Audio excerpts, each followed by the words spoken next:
Good morning, good evening, good afternoon, and good night. And thank you for watching the Morning Brew. Wherever you are, whenever you're watching, welcome. I do hope it's a good one. Let's start out in the chat. It's Keely Chow. He says, "Hey, everybody, good morning." And good morning, Keely Chow. It is a wonderful Friday morning here. I Love Food says, "Good morning, all." Firm handshakes. Good morning, I Love Food. Good morning, Berto Prey 5. How are you today? I hope you're feeling a little better, at least, than you were yesterday. And please tell Mama Prey I said hello.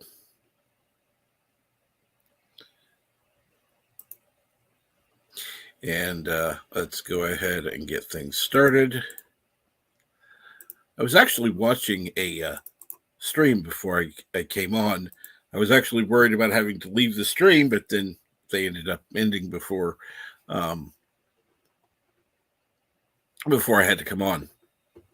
So that was a good thing. Anyhow, I wrote the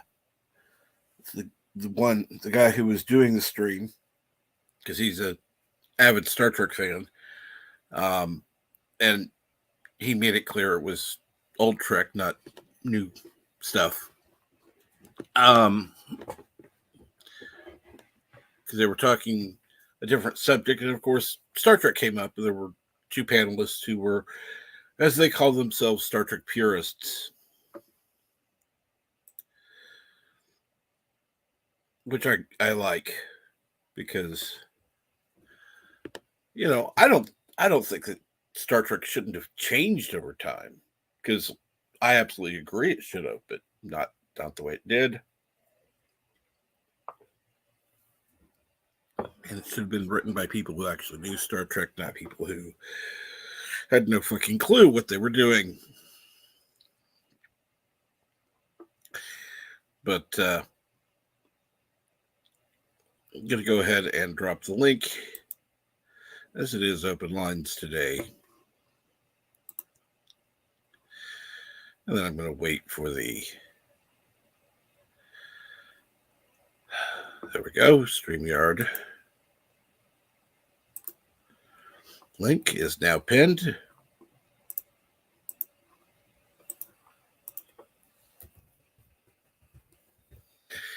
And how is everyone doing today?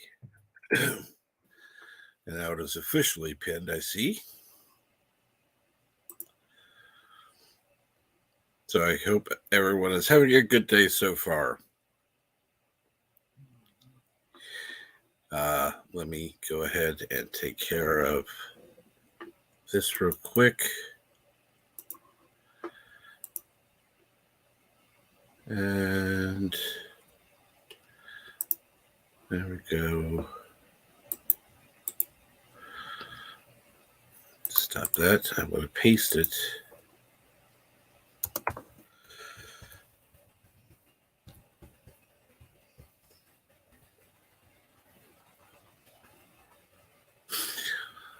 So,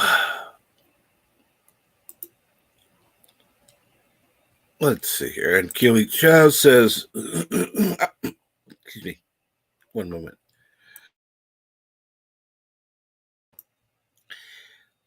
Keely Chow says, "I'm good. How are you today?" Other than the fact I forgot to take my medicine, I'm doing good, thank you. And 47 Yorktown says, "Bonjour" from Eastern Canada. Bonjour, 47 Yorktown. Okay. And I think I'll welcome to the stream Milton Knowles, since he was the first one to join. Greetings, Captain Trick. How are you doing this fine evening? I am doing well, thank you. How are you? I am doing very good on this morning. I believe it is spring for you, although it is autumn for me. Correct. So how does life fare you? I would say fairly well. Ah, that is good. Yes. I'm pretending that I'm civilized.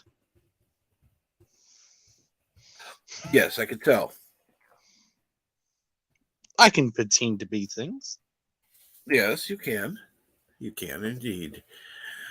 It is much appreciated. So, what's going on there this autumn evening or morning, I should say, for you? Oh, very little and not much of that. The only thing I did today, unfortunately, was just play PlayStation. Well, that's nothing wrong with that.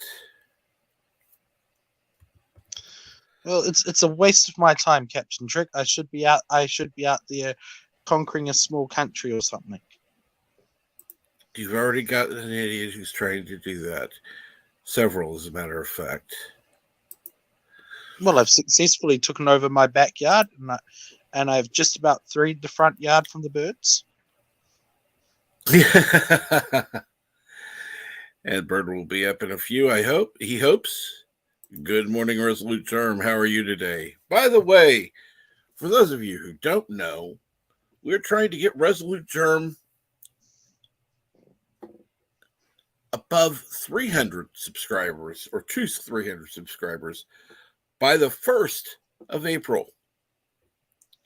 If we can do this, Resolute Germ will be joining me on karaoke for a song he's yet to pick, as far as I know, and has also agreed to a face reveal. I don't care about that as much as I care about the karaoke part. It should be fun. If you don't subscribe to Resolute Gem, you're a terrible person. Oh, you don't like sci-fi. And good morning, Miss Kentucky Girl. I finally figured out how to say the name. What's wrong with Sci-Fi Nation? He's pretty cool. I said Miss Kentucky Girl. Oh, hi, Miss Kentucky Girl. She's cool too.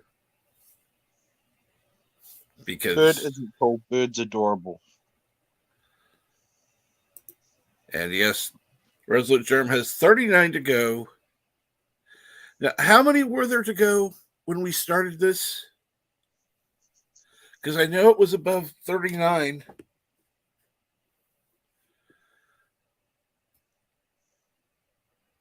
I think it was closer to 50.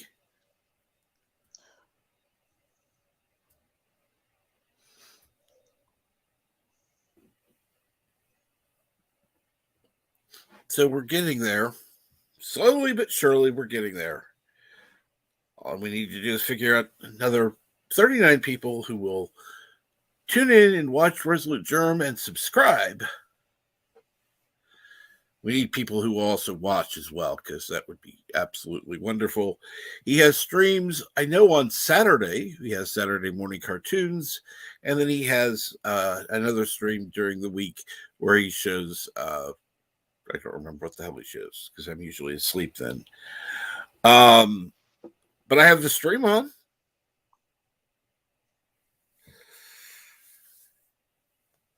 So I give him watch hours. Even if I can't actively participate in the chat. It was 52 at the start. Okay. Oh, Captain Trick, I have terrible news for you. I lost a Yeah. subscriber yesterday. Really? Yep. I went back down to 119, like a peasant. Oh, sorry, 118, sorry. Like a peasant.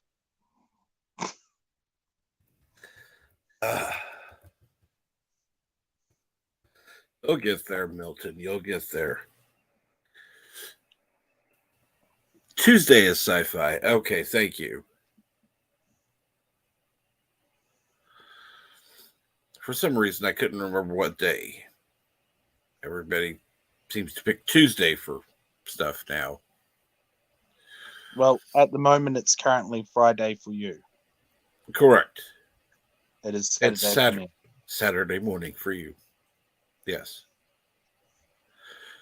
Early Saturday morning, but Saturday morning. See, I can keep track of time too. You're not special.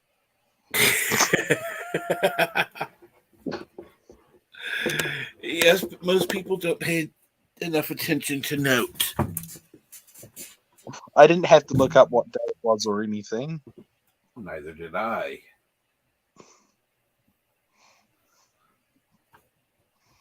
We usually know the days of the week. They're kind of imprinted on us and from birth. Take over for a minute. I need to take my medicine. So, everybody in the chat, why don't you tell me how handsome and great I am?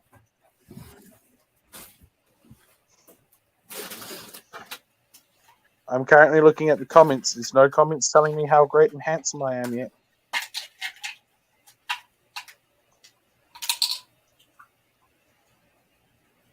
How long are you going for? Well, as long as Captain Trick will keep me. Is it like Jim? Thank you for the sub.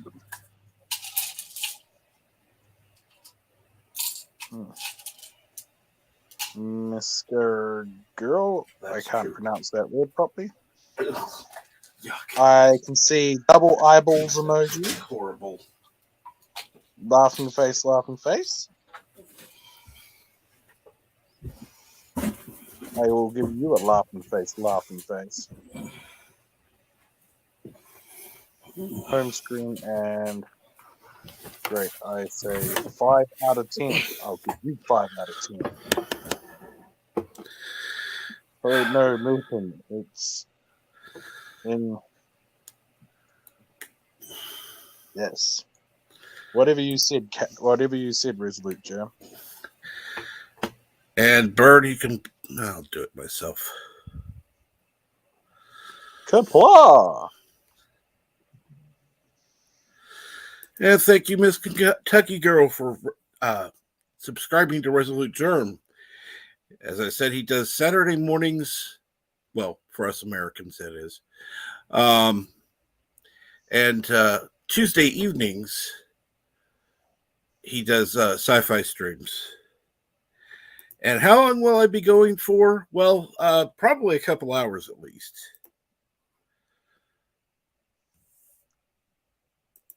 So, Mr. Bird of Prey, if that is your real name. Hello.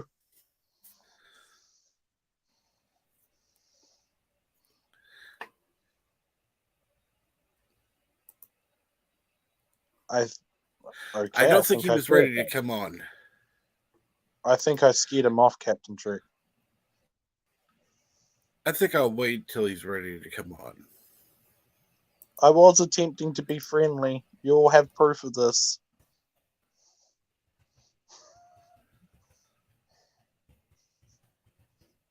If it'll help, I'll kick Milton. That's no problem. He would, but that was a little rude, Captain Trick. Well, I was just saying it. Just letting him know. And I love you too, Captain Trick.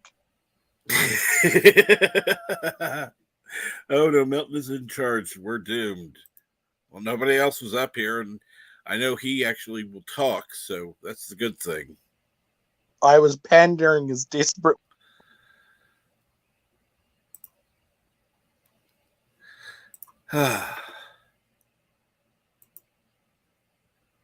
Hello world, it's Birdo Prey 5, Kapla. Kapla. And hello Milton, I just couldn't talk yet. Pardon me for saying it, Bird, but you sound like shit right now. Yeah, I still do. I don't know how long I'll be able to stay yet, but I figured I wanted to come on and say hello. I mean, not to be rude or anything. It's just... Yeah, no, thank you.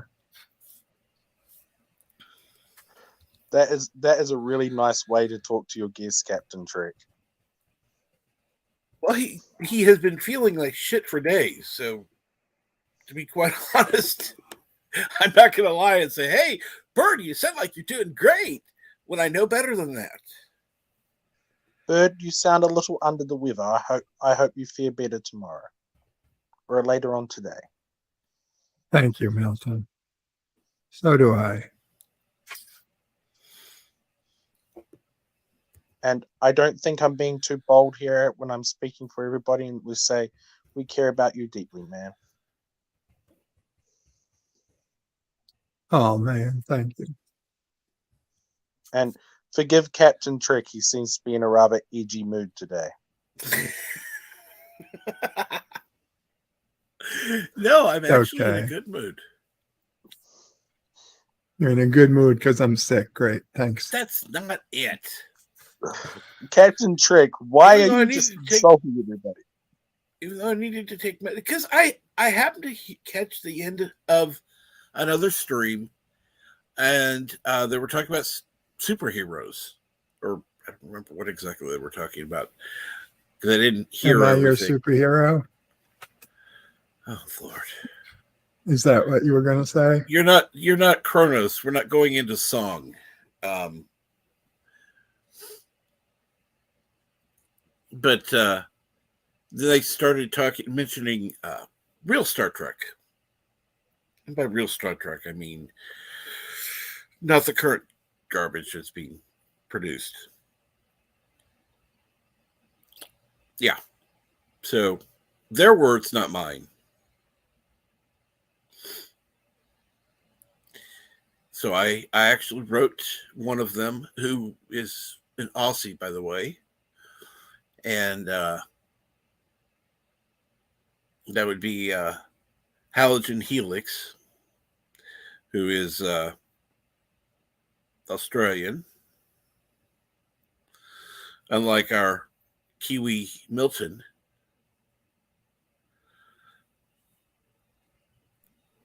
If you're Australian, I don't hold it against you. I understand we all have our limits.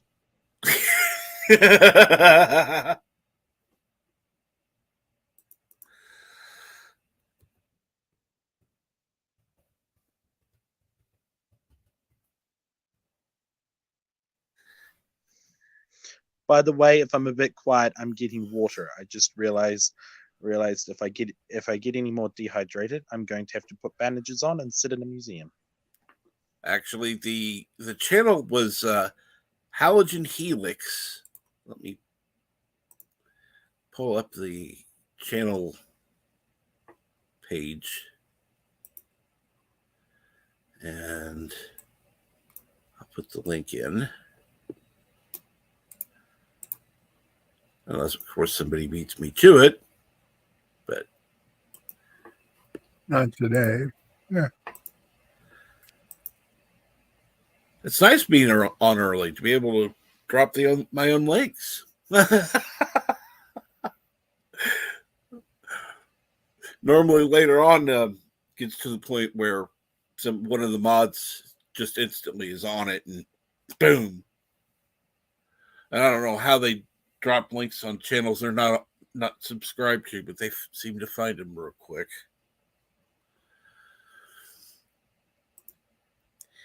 The stream was about the Random Podcast, episode 14, most overrated superhero movie. That's what it was. And toward the end, they were talking about the subject of Star Trek came up. And there were two of the panelists who are Star Trek enthusiasts. Old, not new.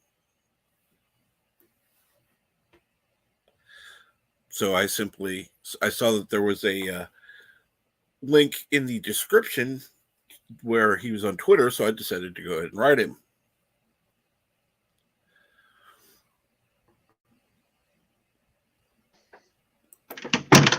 I cannot remember which stream it was, but earlier today it was pointed out to me, and I do quite agree that most of these Disney superhero cartoons and Star Wars well, sorry, superhero movies and Star Wars movies are just the same movie redone over and over again. It's just rewritten. Right.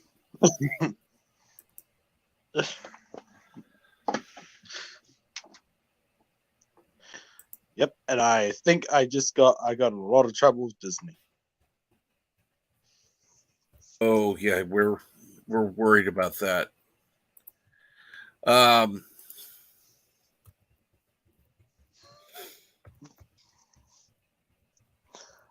I know they go on about their formulas, but some formulas are just to make the same show. well, yeah, that's why they call it formulaic TV. What were you going to say, Bird? I was going to ask if you saw Picard yet. No, I have not. Good. I think that's what put me over or under, whatever. Bird, do you like Picard because he's bald as well? I mean, What? the character or the Yeah. show? No, The the character, not the show. Well, when Picard was new on TV and bald, I had a full head of hair. Really? Yes, because that was 1988. I was 10 years old. I did not know Kurogans had hair. Have you not seen Mamo Pray? Or Okay, I'll rephrase Charlie? it. I did not know male Kurogans had hair. Mom O'Bray says it was big curly hair. Cool. The tips of my hair is curly. I'm sure she has pictures of that for you to scan to show us another time. I would love to see a picture of Bird with an afro. Like a huge afro. I don't think I ever took a picture with an afro. No, I don't think Bird would ever do that. And I would like to encourage you to check out Halogen Helix as well.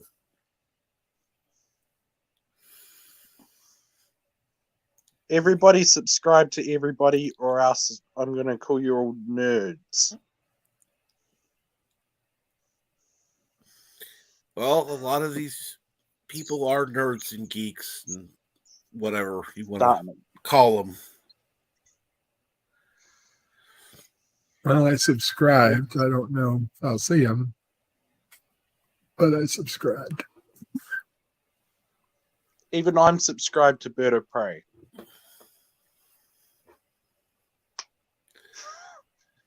Well, more people need to be subscribed to Bird of Prey. I know he's actually a good YouTuber. I'm surprised. See, he should have far more than he does because he has excellent content. So should you and most people I watch, to be honest. I would say that mine is above average. Wow. Have you seen Average? Average is really bad. That's why I say above average. So, it's not bad, but it's nowhere near the level of Bird of Prey 5. Like my content is crap. You guys actually produce really good content, both of you. Thank you. Thank you. No, Milton, your content is good. Have more confidence in yourself. Oh, thank you. Well, you should have more confidence in yourself, but you tend to be one that, how do I say this? Even if I say it, you don't listen, so. That's you not do need entirely to have more confidence.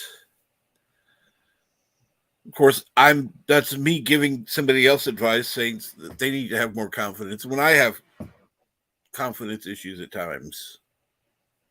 Captain, I'm sorry, I gotta go. No problem, Bird. We love Take you, care, Bird. everybody. Take care.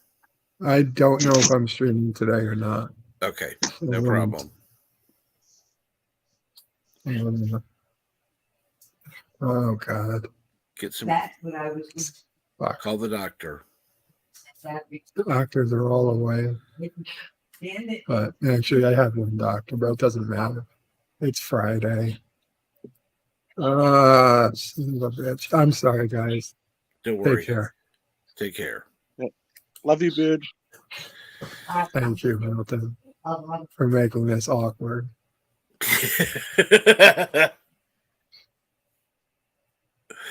Oh, bird with hair seems wrong somehow. Well, somehow. And good afternoon, Dr. Alex, who is on the train home as always, but early, so morning. Oh, that's right. Clocks haven't changed there yet. Keely Chow will be right back. You know what, Captain Trick? It would take a lot to convince me that Dr. Alex doesn't go on a steam train every day. I don't know what type of train he rides on. I never asked. And I Love Food said Paula's part of the other branch of YouTubers I watch. Well, see, there's a lot of these channels that are rather interconnected, where some people watch one person, some people watch another, some people watch both. It's really, really different. But yet somehow we all manage to connect together somehow. As weird as it is, some members that watch your channel, Captain Trick, I've seen in Creepy Little Book and Jesse Miller's streams. And good morning, Orville Nation, or good whatever is where you are right now. I don't know.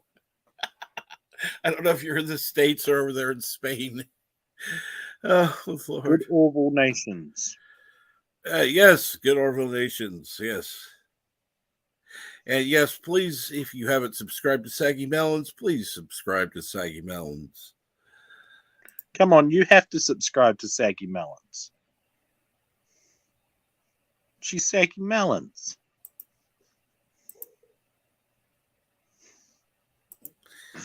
No, yeah. Bird needs to rest. Hopefully he can get a hold of a doctor today.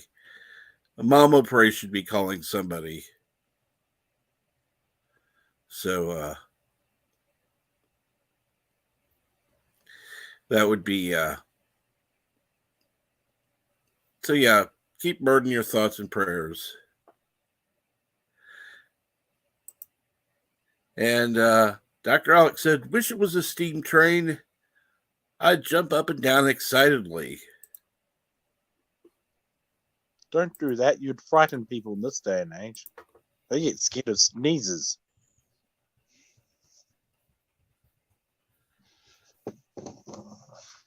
I wish I was joking about that. Oh, trust me. I wish you were joking about it too. In fact, 3 years ago, I would have laughed you off saying, well, first of all, I probably wouldn't be here.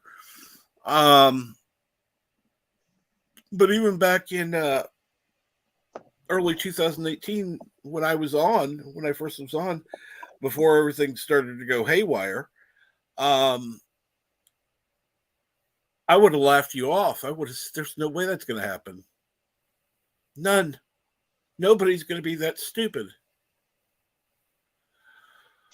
I remember laughing with a friend of mine about 3 years ago about somebody going on about there was going to be this big, horrible stuff happening in 2020. And they themselves were making fun of the so-called vision they had. And it's like, wow, you were dead on the money. Well, the funny part is, it's the ultimate insanity.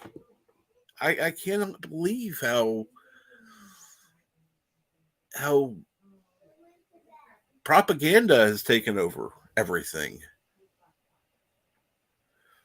You know, you can talk about whether something is or isn't there, but it's become more propaganda than it has actual fact. Actually, you can't talk about anything anymore. You're not allowed on YouTube. You're not allowed to talk about religion. You're not allowed to talk about politics. You're not allowed to talk. You're not allowed to talk about country affairs. You're damn near not allowed to talk about the weather anymore. It's like the only conversation point you can have is what's the latest TikTok video? And it's like, who wants to freaking hear that? Okay, that's what I have to subscribe to. Thank you for I've been working on my Roy voice lately, and I think I got it perfect there. dropping the link for Bell Review. I will have to be checking them out. Her out. I said them. I don't know how she identifies, but how do you lose an entire tablet? Just lost it. See, this is why I like you to drop links, Keely Chow. There are people that I even don't subscribe to, believe it or not. Even though I have like 1,000 subscriptions. And yes, subscribe to Orville Nation if you haven't already. Cool thing is, I'm already subscribed to most of these. Yes.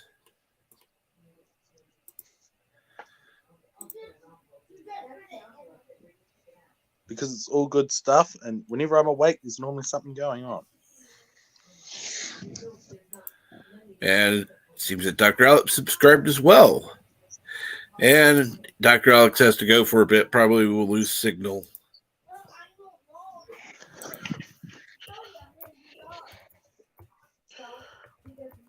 You know what they should do? Put big googly eyes on the front of a train and a big rubber face and paint it like Thomas the Tank Engine. How do I manage my feed? Sometimes I get a lot of notifications. Sometimes I don't get barely any. So, and there are some channels I'm subscribed to who very rarely put out content. So, in fact, there's a couple that don't produce any. Few that haven't produced in at least a year, and the ones who do currently produce, I watch. A lot of those just do videos. They don't do live streams, so it's not really an issue. I go and watch their videos, usually while waiting on a live stream to start. Because I'll go into live stream early, wait, join you in the chat, and then sometimes be watching a video while I'm waiting.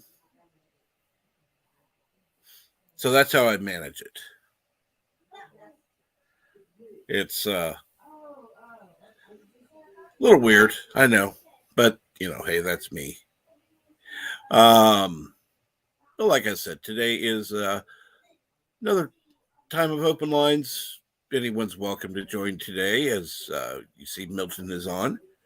That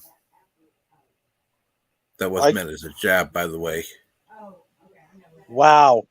Wow. I would take offense to that, but my life has already been destroyed, Captain Trick. You can't hurt me anymore. You shouldn't take offense. You can't hurt me.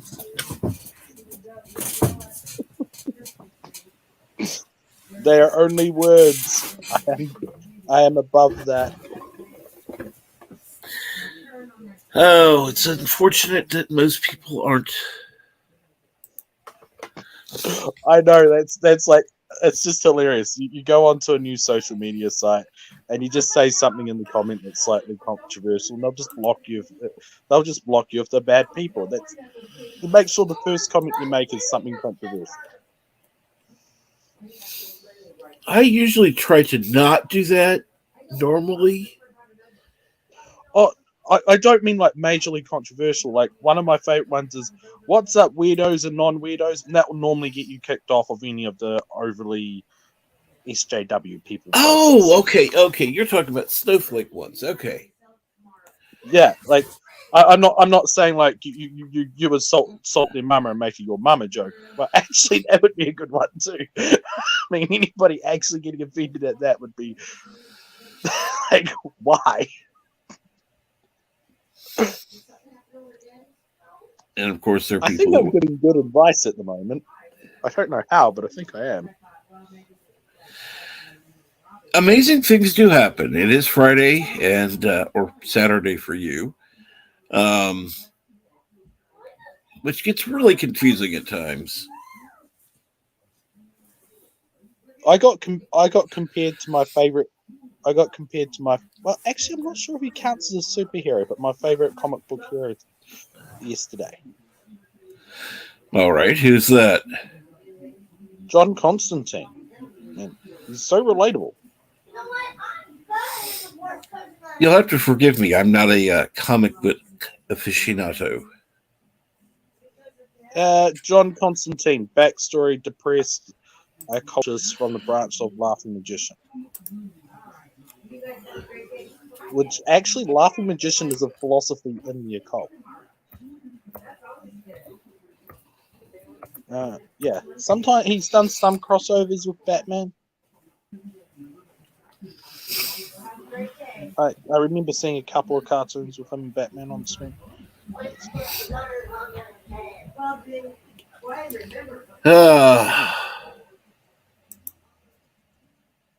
See, I'm into some types of comic books. I just pretend to be against it all.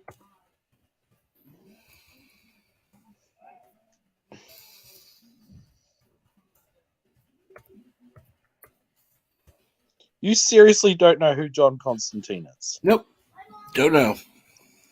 Wow, like after this, look it up. Like you haven't lived till you've seen it. Like he's like the perfect guy to look into and read out the comics and stuff when you feel like in one of those grumpy moods with the world. Okay. Not like an angry mood, but like a grumpy mood. You're like, oh, I just want to see something bad happen and the good guy win.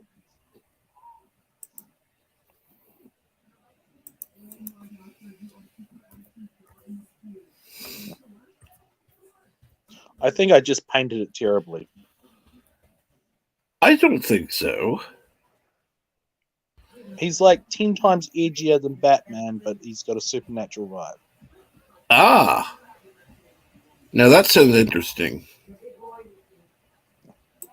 And he's not trying to be like an edgelord like Batman is. Ah. Like, we all know Batman's trying desperately not to sparkle in the sun.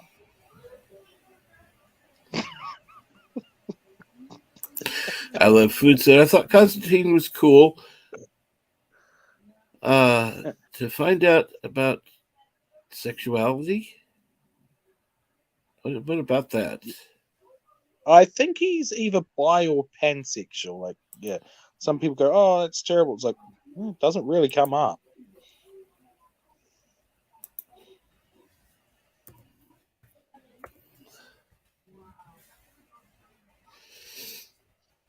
Yeah, it's more about making the ghosty roasties and demons go away.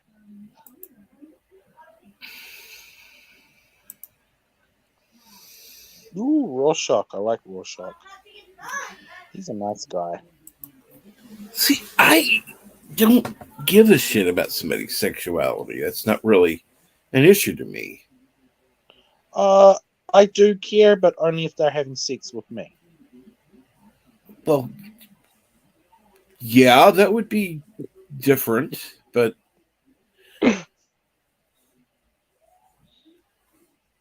I'll put it this way: I'm not telling anybody here my sexuality. It's going to be a mystery, girlfriend. oh Lord, I think most people know when you've talked about your girlfriend before. Yeah. Well, can you blame me? She's the best.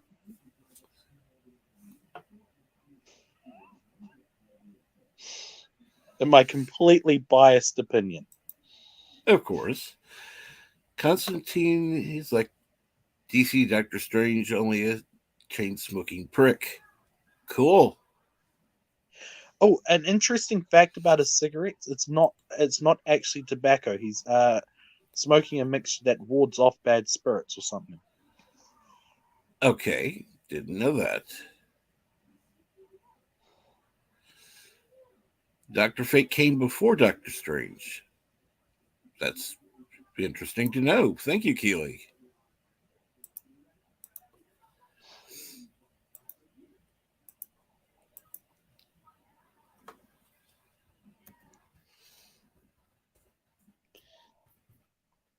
I still like John Constantine. I think he's cool.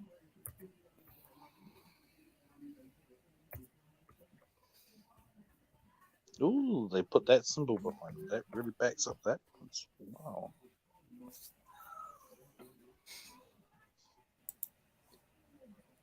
Any other facts that you'd like to bestow upon us there, Keely? Kiwi Chow, you should come up on the screen. And alongside Resolute Germ. Need more people. Of course, Resolute Germ mentions that most people don't know about Dr. Fate. I have to admit, I had heard of Doctor Strange. I'd never heard of Dr. Fate.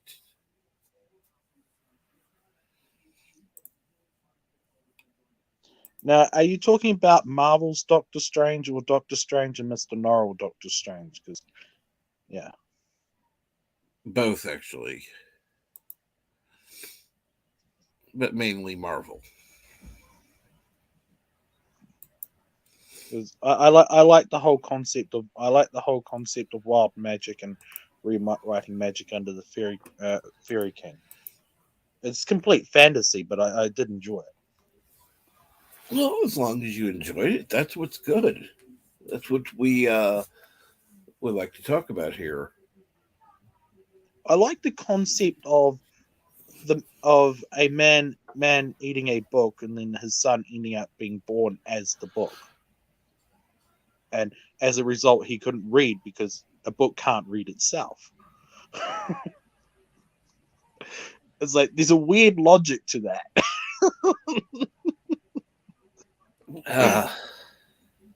And I like weird things. Yes, obviously. Of course you do. For some reason, I guess this stream is being suppressed today because we haven't had many people in the chat, and chat's kind of. I mean, Dr. Alex had to leave, and I love food. Keely Chow. I don't know if Orville Nation's still here. I was notified straight away, but YouTube asked me to rate my notification, and I was notified straight away, so I gave it a big smiley face. I don't remember being asked to rate my notifications before, but maybe they'll do that eventually. It still happens. It's a rare thing, but it still happens. I don't think it does anything. I think it's their way of going, see, we're doing stuff. Don't look into it. And good morning, War Monkey. How are you today? Good morning, War Monkey. I don't believe you've been to war. They don't let monkeys in wars. I don't know if they, I don't know if they do or not anymore. I've heard of guerrilla warfare, but I don't think that's a literal thing.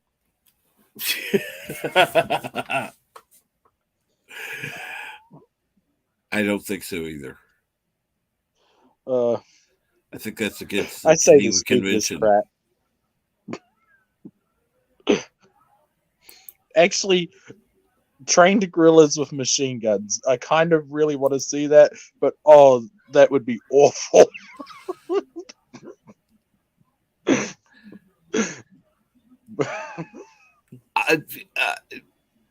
That would be like, okay, yeah, release them. Hope to God they don't come back this way. Just, yeah, go that way. Bye-bye. I kind of want to teach a bunch of gorillas to make a society, like a medieval society. And people wonder Or at least- why I want somebody else to come on. Oh, I'm sorry, Captain Trek. I'm sorry that I have ideas and I'm willing to share them. Oh, And I don't see you absolutely, sharing ideas. I absolutely love the fact that you're sharing ideas. I appreciate that. I'm just trying to be me and you keep putting me down. That's not my intent. I'm okay. I'm me. Yes, you are okay, and yes, you're you. I'm trying to pretend to be offended.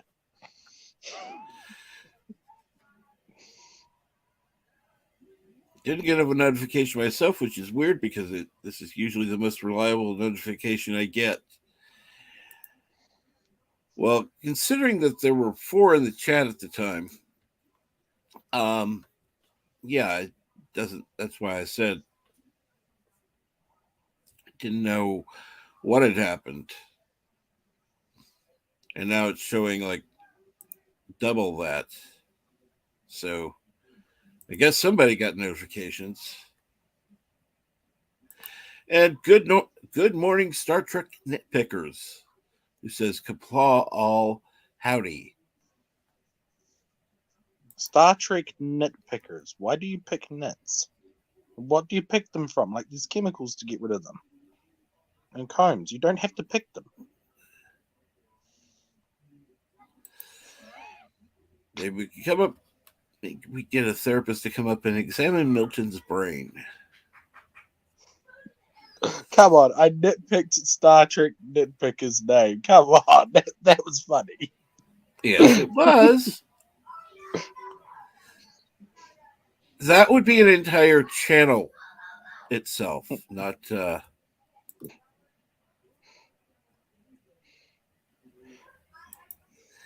And see, Star Trek nitpickers found it funny. Well, I need any sound. Well, what I need is a fucking soundboard, but that ain't gonna happen. So,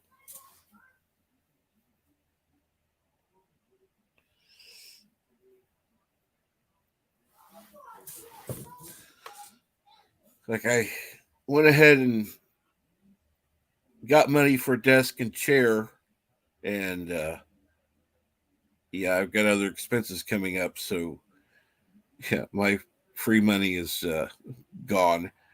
But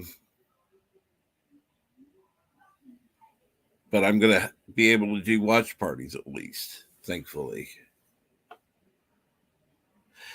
And Resolute Germ is off to work. Take care, all. Take care, Resolute Germ. You have a good day. You have an excellent day, Resolute Germ.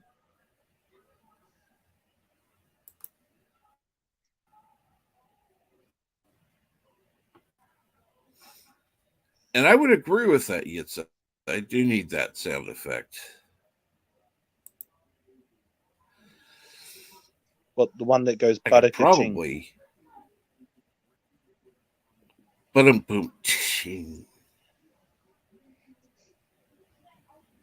Wouldn't that be like 50% of your stream, though? Basically, yes.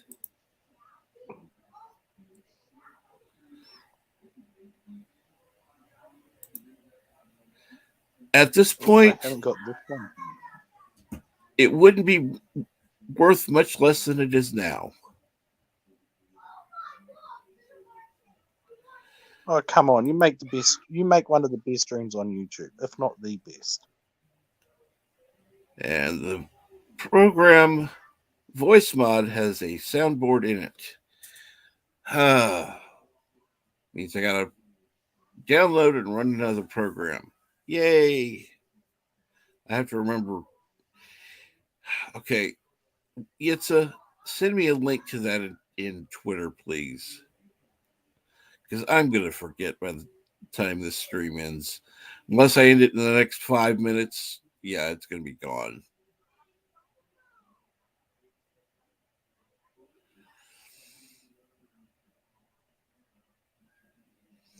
My girlfriend is still digitizing all my all our photos, Captain True. She's up to when we were both 19. Cool. I find it really funny because she hates doing it, but she wants to have a backup copy of them because some of the film is degrading. Yeah. So I've been making fun of her for having to digitize things because she hates that. Well, that's so nice of you. No, if I make fun of her, that means I win. Okay, last week she was winning, but this week I'm winning. I wasn't aware there was a contest. See, the contest really everybody wins in the contest, but I win the most. Man,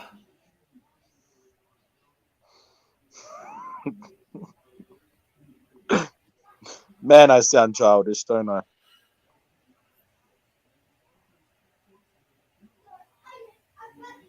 Either StreamYard is really fucking with the numbers, or people really aren't wanting to watch today.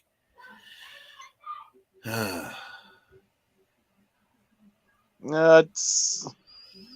I'll just check YouTube. How?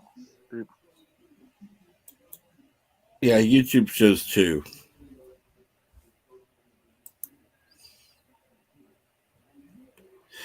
Which I know is incorrect. There's more than that in the chat. I know. Hey, Snorter Poopus, what's going on? So I can make fun of YouTube for being stupid. Yeah, there's a lot more in the chat, and it's only saying 3, and there's a lot more in the chat. Let me see here. Participants 1, 2, 3, 4, 5 participants, 6 participants 1, 2, 3, 6. Yep. And hello, sorry. Hello, Snorter Poopers Cubic.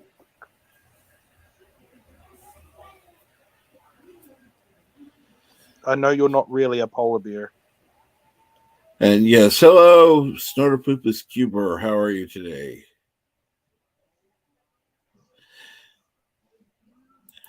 Ouch. Ouch. That's harsh, Yitza. That's harsh.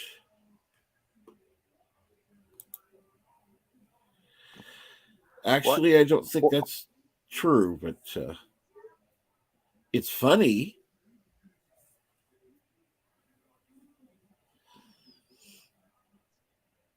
You should have made your mama joke back at him. I don't know any. It's funny. You can't think of them when you need them, and when you don't need them, you can.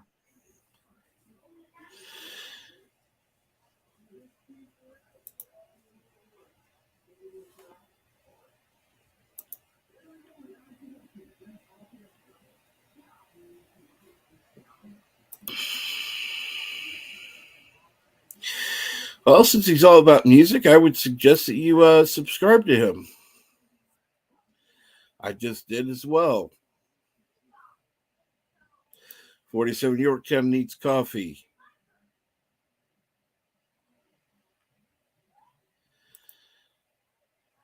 And apparently he is a polar bear.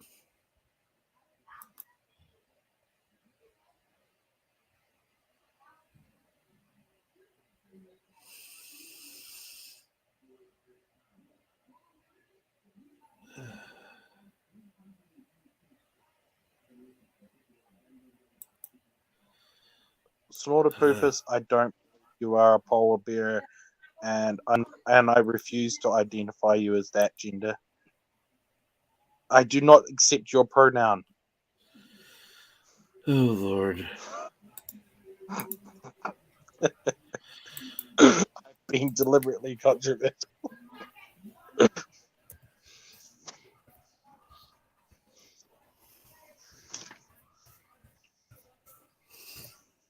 My pronoun is attack patchy helicopter.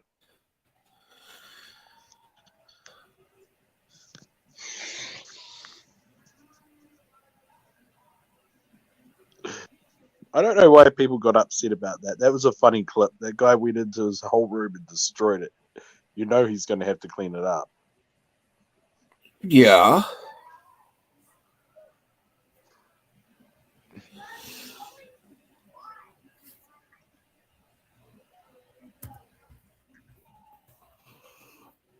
Why is Batman aiming a rocket launcher at the Joker? I don't want to know.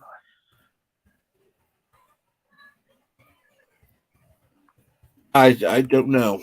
I have no idea. Sorry. I was watching some crap.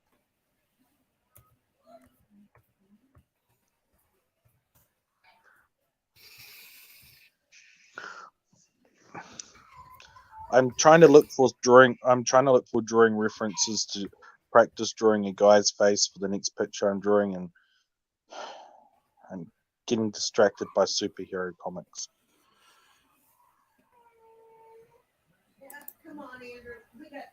A boy bear, my pronouns are hug, whatever, claw. What the hell is rend? My pronoun is Milton.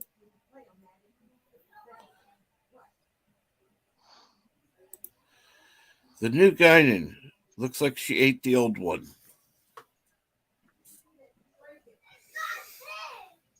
What? The new Who looks like they what?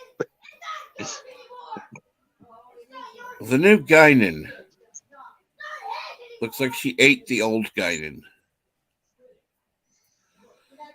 Come on, you can't make fun of her for being fat. Just stupid. Yet again, Whoopi Goldberg is yeah, I'm not gonna say it because YouTube. She's an R word.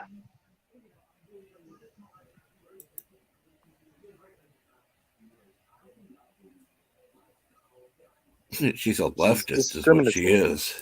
Yes, she is.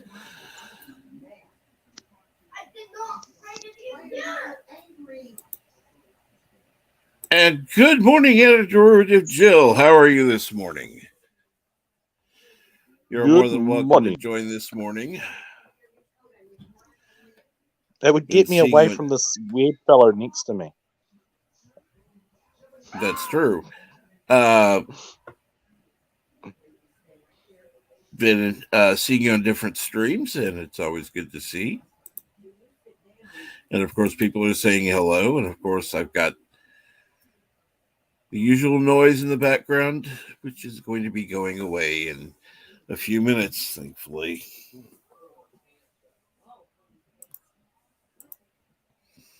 Kids are cute, but sometimes they can be a little rowdy.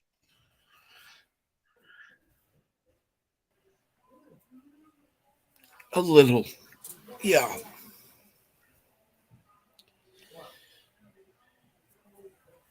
However, I will admit my nephew was a good excuse to watch the Smurf movie in cinemas.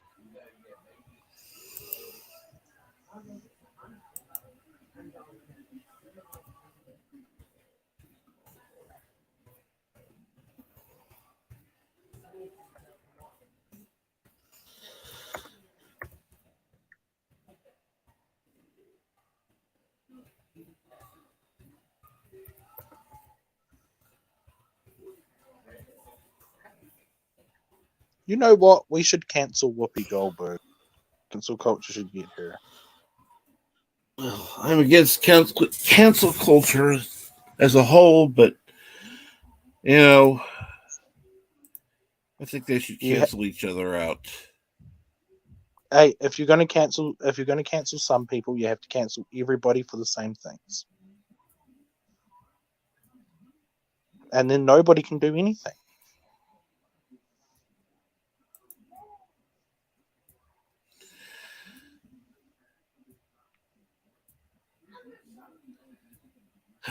I know. My parents have tried and keep trying, but they're raised by idiots. Have you tried shock collars? Trust me, if they were legal, it might not be off the list. I'll just say that. Oh, I felt awful for it the other day, but I seriously considered one for my dog. I immediately was like, holy crap, and felt really bad. But if he keeps running off like he does, I'm going to have to go to desperate measures. I would agree, Keely Chow. I would agree. We should not be canceling anybody. I'm just simply saying that the counterculture should be canceling each other out. They actually do more than anything else because that's the groups they hang out in. Ironic. And eventually we won't hear from any of them because they'll all be canceled out by each other. So then we can get back to some normality. If you really think about it, cancel culture is a self-fixing problem because they ignore everybody they don't like. Well, if they do that, they won't be on any media platform whatsoever.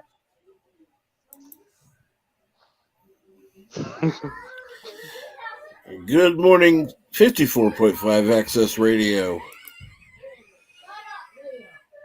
Give me just a moment.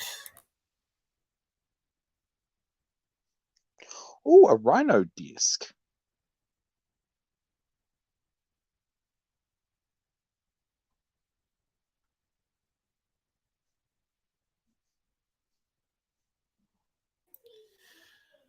Oh, God.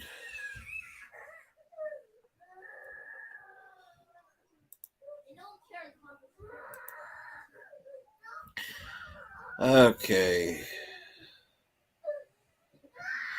I hear my neighbor's kids cry when something happens. Even my kids call them children and roll their eyes when they hear it. I can understand that. I don't know what they are. Children is not. I know I'm going to sound really bad here, but I've noticed it particularly bad with people I meet online from New York, but it's particularly bad. Anybody around 20, they're basically 12 to 14-year-olds. Like when I was growing up, 12 to 14-year-olds were told to grow up for their behavior. Trust me, I have tried. The problem is when they're 20, you can bitch slap them. I don't know. It was right over here. Oh my goodness, this is a unicorn shelf.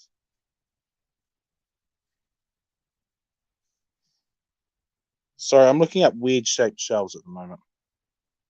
If I seem a little distracted.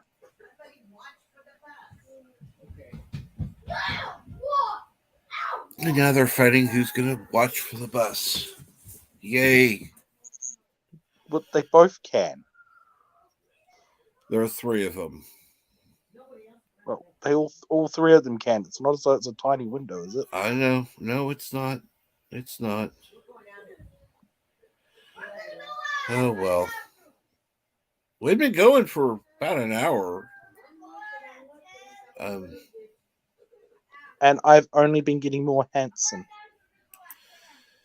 Spare the rod, spoil the child. My God, I wish you were here. Let me watch TV until the bus comes in, Michael. Dinosaur lamp.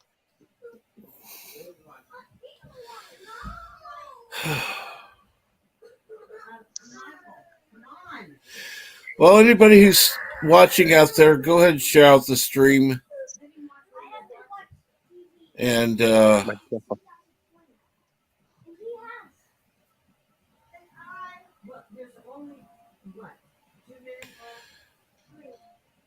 I'll send them to Kuroga. That's fine. They can work in the mines. I don't give a shit. Yep, I might live in a coal mining community, but we don't have any mines here. You can't send them here.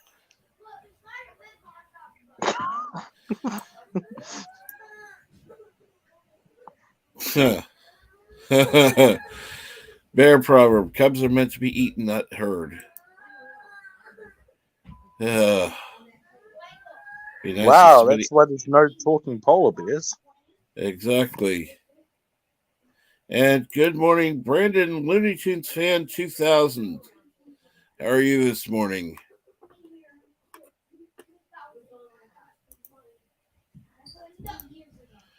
If they're a random Looney Tunes fan, why aren't they watching Looney Tunes? That's a good question. Or do they only watch it at random times? I want to know what makes them random.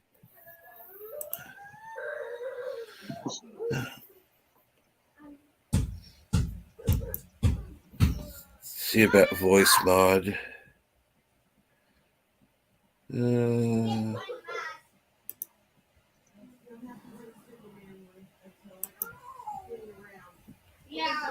we go. Did you know you can put a volume setting on shock collars and teach people indoor voices? No, I didn't. It might be illegal, but I would imagine it would be effective.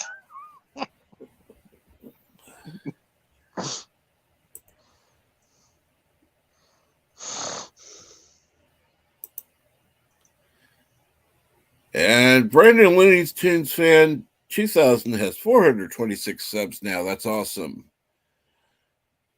I imagine by the end of this stream I will be losing some of my subs, but that's life.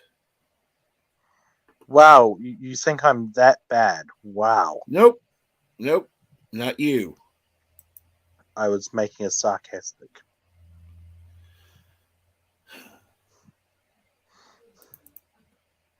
If I thought it was you, I would say it was you. But yeah, because YouTube has been like that lately. YouTube, there is no alternative. We have the monopoly. We don't have to give you quality. Join us. There's no other option. Okay, let's see here. And his cartoon premiere is tomorrow night. Well, that's cool. I had voice mod installed before, but that was my old computer, and yeah, well, it's dead. I'm so sorry, Captain Trick, but look at the bright side. We get to listen to your beautiful voice unaltered by technology.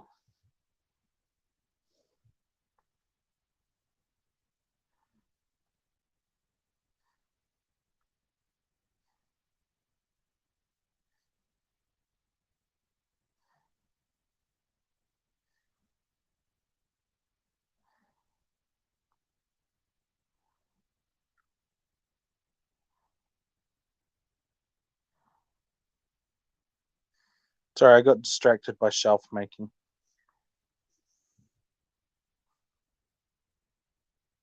I'm in a very distractible mood. I actually went on here for a specific purpose for something I had to do, and I can't remember what now.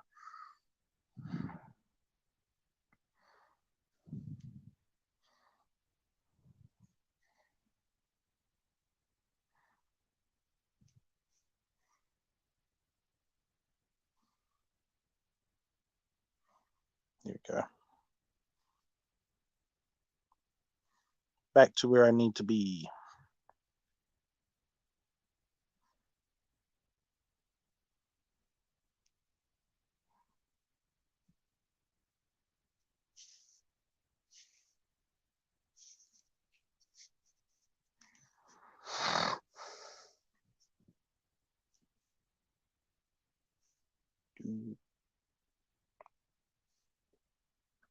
Yeah, I'm sorry. I haven't been doing anything interesting lately, Mr. Trick. I can't hear you at the moment, Captain Trick. Hope you're okay.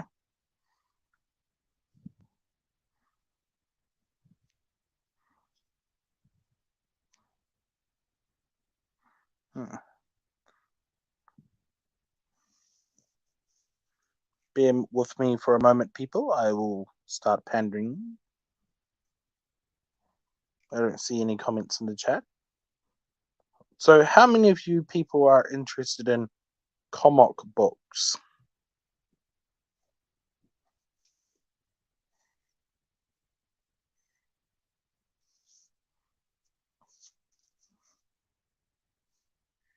Gee, I forgot YouTube is not even showing comments lately very well.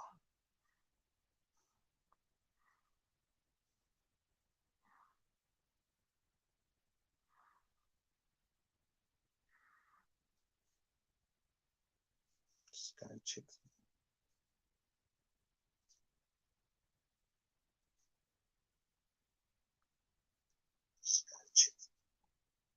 Oh, well, it's just me looking after the audience.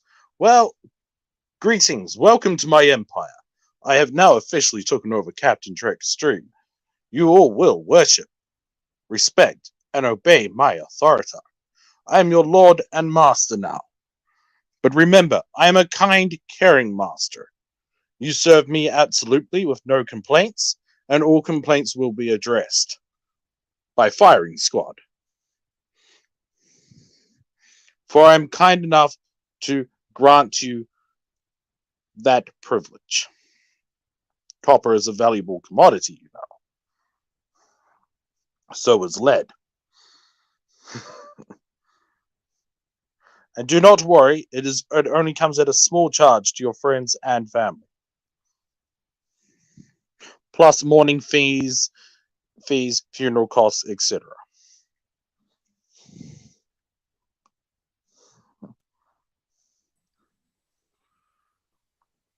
Hello, hello. How's everyone today? Hello, And newcomer. Hello, can anybody hear me now? yes, Captain, I can hear you. How are you doing today? Did you fix it? It seems okay. I don't know. I don't know what mic it's using, so I don't know what's going on. Well, this was the second time today I had to pander for a stream, and I think I did well. I would say you did. I had to finally just leave and go out. Yeah. Were you Your installing help. voice mod or? Yeah, I installed voice mod. Yeah. Okay. Rule Are number you one: from never New York install or something? things when you're live. I know. I went against the rules. Rule number 2, never install things when you're living impaired. But it's ironically working could now, really so use this.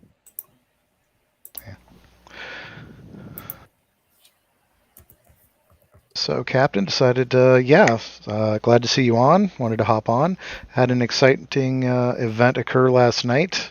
Really? My comic book sign up page is now live. Awesome. What's the link? Link is in the chat for Frog G, Voodoo, Gods, and Magic. Coming soon to Indiegogo, sign up list. Go ahead, sign up, and you will get a free foil trading card when you back the campaign. Awesome. Woo-hoo. I've been getting into comic books this month. That's good. There's another good comic book out there, Conquest of Happiness, from the community's very own Jitsu, and link for that one is also in the chat. Ooh, Yeah. yeah. this Thanks. sounds interesting. Are you gonna share your screen to show what's on the what's it called subscription page, Frog? Let me go ahead and bring that up, actually. I have an issue with sharing sound on any of my screens. I don't know why, but we can hopefully get this one going. I just realized you're a frog. Ribbit? Probably because I looked at the screen. Mike could be.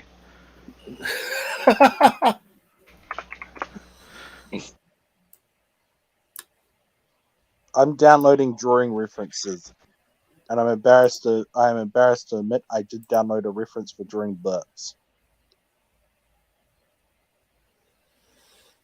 Fair enough. Good morning, Not good at humans all. and amphibian life. Good Good morning. Good morning. Hello. I have seen that symbol before in one of those Star Trek war movies.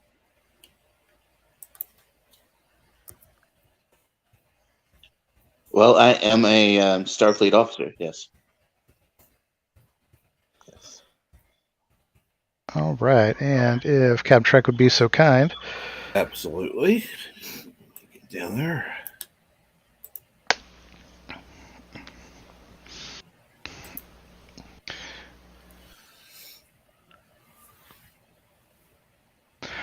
All right, so this is the Frog G Voodoo's Gods and Magic pre-launch page. Action-packed fantasy adventure of a young man set out to regain his humanity. So, all-foil trading card sign up on bonus. So, this was designed by myself and is being brought to life by Jason Bascom of Absolute 1 and 2 and Inkspots, who is the colorist behind Cash Grab, Charlie's London, and Metal Mayhem Rockboy, and several others that he's not at liberty to discuss just yet. Mm-hmm.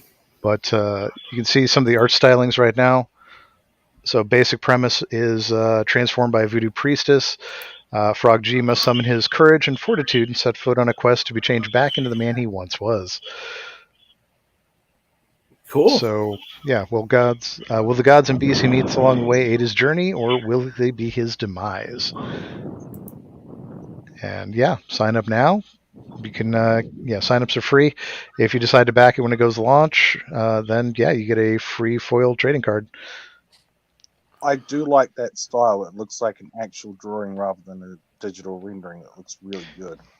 Yeah, and I need to see if I can actually share. I don't know if audio is going to come through here on this one.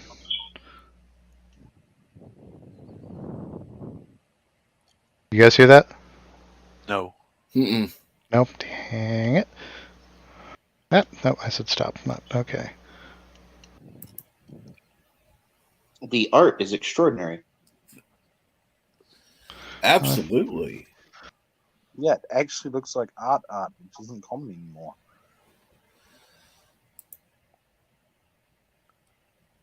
And yes, Keely Chow, it is Thade. Yes, hello, Keely. How are you?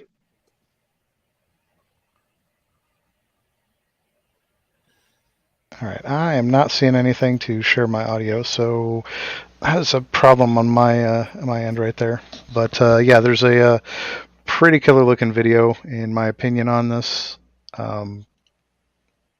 Just wish I could share the audio. It's got a pretty handy soundtrack to go with it. And Keely Chow asks, Frog Oh. G, are you going to promote your comic book on Mandy Summers' channel? Mandy Gaze Summers channel. possible. Red Gaze definitely. Vinny Tortormelli definitely. Michael Bancroft definitely going to be on Michael Bancroft. Also going to be promoting this on Michael T's Monday Morning Marathon, this upcoming one, because I'm co-producer on that channel, and that gives me an in right there on that. We'll also be promoting this one on Red Valkyrie and some other channels to be found in the future. Absolutely. And I would appreciate if you wouldn't mind sharing out Yitza Lemons as well. Oh yeah, absolutely. That's also in the chat. Did I not? Okay, hold on. I mean, when you go to other channels. Oh yeah, absolutely. I'm gonna. That's also on the upcoming Monday Morning Marathon. Awesome. Because I'd like as many people as possible to hear about what Yitza's doing. Well, I don't know if you should. Don't do me with the big ones because I'm not part of the community. But Michael is fine for me. Yeah. Well, we'll get it out there. I'm on pretty good terms with a lot of the creators there, so I can definitely drop your link to those comics. And they're always looking for something a little bit different because we, as a community, we look for new stuff. Frog G, I might understand you're a comic book writer or an artist. I'm actually neither of those. I'm a comic promoter.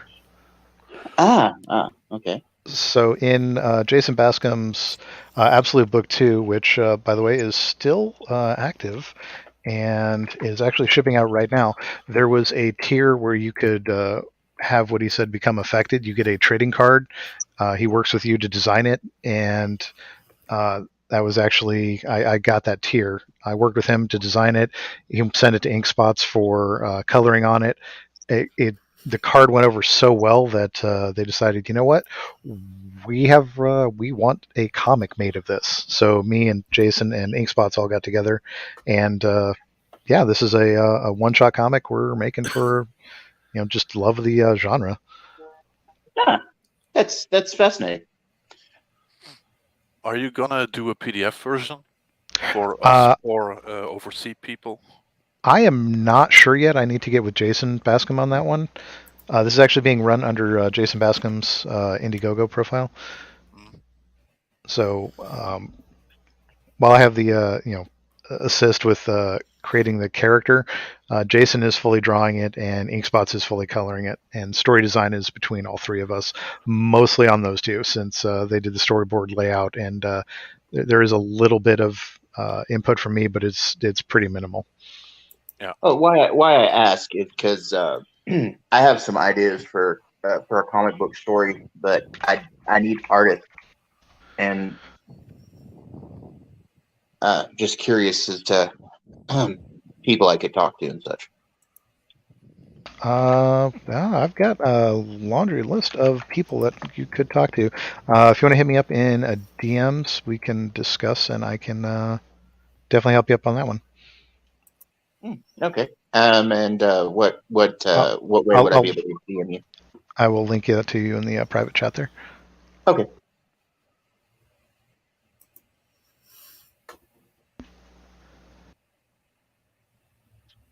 Oh. I'm not an artist and I'm not good at drawing, but I was offered $500 for one of my pictures. Nice. Wow. Yeah. I have no idea why. Like, it's not a great picture. Someone thought it was, and you know what? That's an important part. Like, Oh yeah. well, actually, it is a perfect picture, but it's a pretty simple picture. So it's like, Well, one thing I remember hearing, and this is from the artist I know, is that great art takes two people, one to actually do the art, and the other one to tell him he's done. Well, that's kind of how all the mainstream comic companies started. They had people that gave ideas, and then they had people who wrote and drew the stuff. So the weird thing is, I got it in my head to do a comic book of a memoir of my life. All right. Well, there's always different things to do. Yeah. That would be interesting, Milton.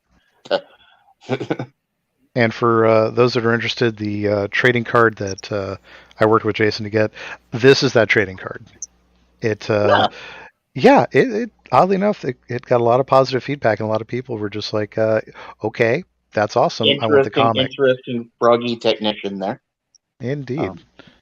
So yeah, That's actually really cool. You have to be fascinated in an anthropomorphized frog technician, Yeah, I like I said, I worked with Jason on this one. It turned out really well. Went to Inkspots for color, and he just turned up the volume. And yeah, I'm really happy with how this turned out. A lot of other people liked it and were demanding a comic, so we are here providing that. You seem to be a fascinating amphibian. I appreciate that. Funny how things happen. Indeed. Yeah, I have a couple of interesting different storylines in my head, but I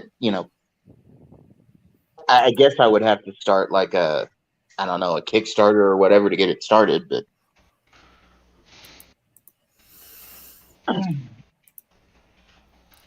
First thing I would do is write it out. yeah. Well, it's a story that's been bouncing around in my head for nigh on to 15 years now. So I just haven't gotten it down on paper. Well, get yourself some paper and a pen or pencil. I would recommend a B6 pencil and an eraser, and some blending sticks because they are fun.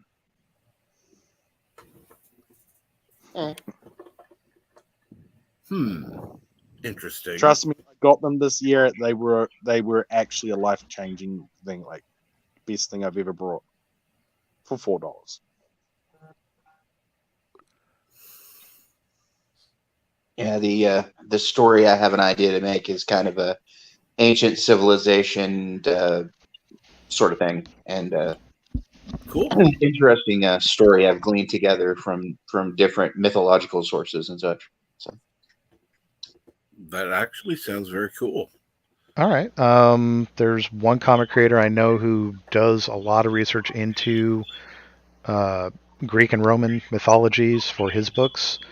You may want to talk to him. He may help, like, brainstorm, help co-write if you need assistance with that. I'm looking for somebody who has a lot of knowledge of like ancient Sumerian and Hindu mythologies. He might actually be able to help you out on that one too. Those are the two I know he's proficient with, just based on his current campaigns and his upcoming ones. I know he is also looking to get into other realms of history and historic Because fiction. going through different mythologies, there's a whole lot of like overlap between the Sumerian and the Hindu mythologies, and just from things that I'm noticing, different names, but like the same sort of situations, I guess. And I was going to, tie it all together with like some natural cataclysms and some natural things that happen in the world, and just kind of make an interesting story out of it, kind of an alternate history of how things are. But yeah, that's kind of the idea. I'm looking at pictures of the ferryman from the River Styx. Nice. You're looking at pictures of what? The Ferryman. ferryman from the River Styx. Oh, yes. Fascinating story there too.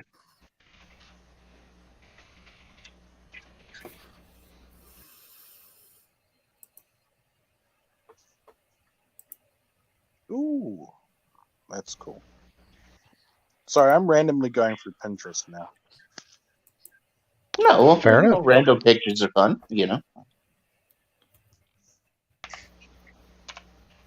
Ooh, a plague doctor. Humorous considering current times. I been doing a lot of research on these supposedly these possible early civilization cities that they're finding in the Turkish peninsula, and just seeing kind of making stories about those, to be honest. But that's kind of part of the idea. Supposedly these cities may be pre-Ice Age. Really? Interesting. If the timing is right.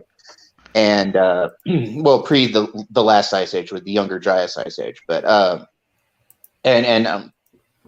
there's a lot of like tie over I was going to do with all, like I said, the Sumerian and the Hindi mythologies and stuff, because both mythologies talk about kind of a war in heaven sort of thing, and possibly coming from another planet here, and just various ideas. So. Which version of the War in Heaven are you going on about? Because there's a couple of different versions depending on the. Well, yeah, I was kind of like, it's like the Sumerian version is kind of interesting, but also the Hindu version is really interesting. How they talk about, flying vessels that fought in the skies above Earth and stuff like that, called Vimanas. How the gods fought each other. I didn't consider India, but India would be... Actually, they do have some good stuff there.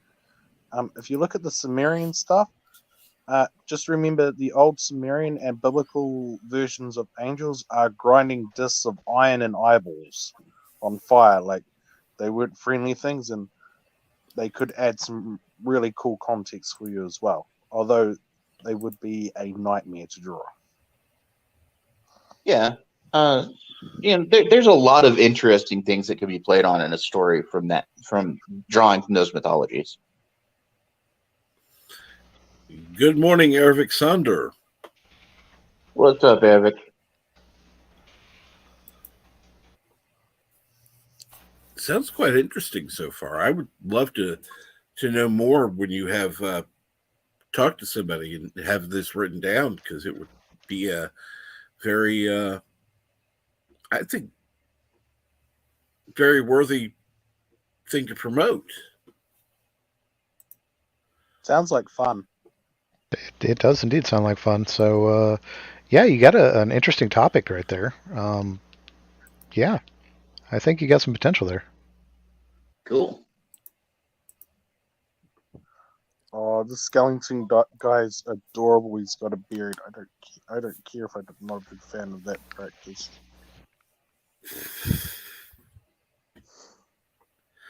You have a I'm huge really beard. What are you respectable. talking about, Milton? It was a skeleton with a beard.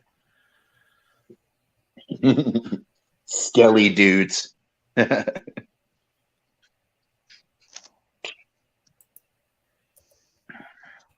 don't care if it was left-hand path. It was a skeleton with a beard. Nothing Cool. wrong with that. There's nothing wrong with the undead wearing beards. I mean, especially if they're Go ahead. animated and such. I'd have to agree. It's cool. Necromancy is wrong. You cannot bring back the dead. You can only make corpses walk. Oh, come on. That's disturbing some illusions I have of, being a necromancer. It's actually the truth behind it. Well, I think with the right application of alien technology, I could probably bring the dead back to life. They aren't the same person. Okay. The living impaired. How about that? The living impaired, yes. Yes. We can't call them the dead. I'm sure they're going to have some sort of title they're going to give themselves, and with today's climate and everything. I wonder if they would ask for undead rights. Oh. Zombie want brains. Zombie want rights to brains. Zombie want road sign change. Dead end offensive.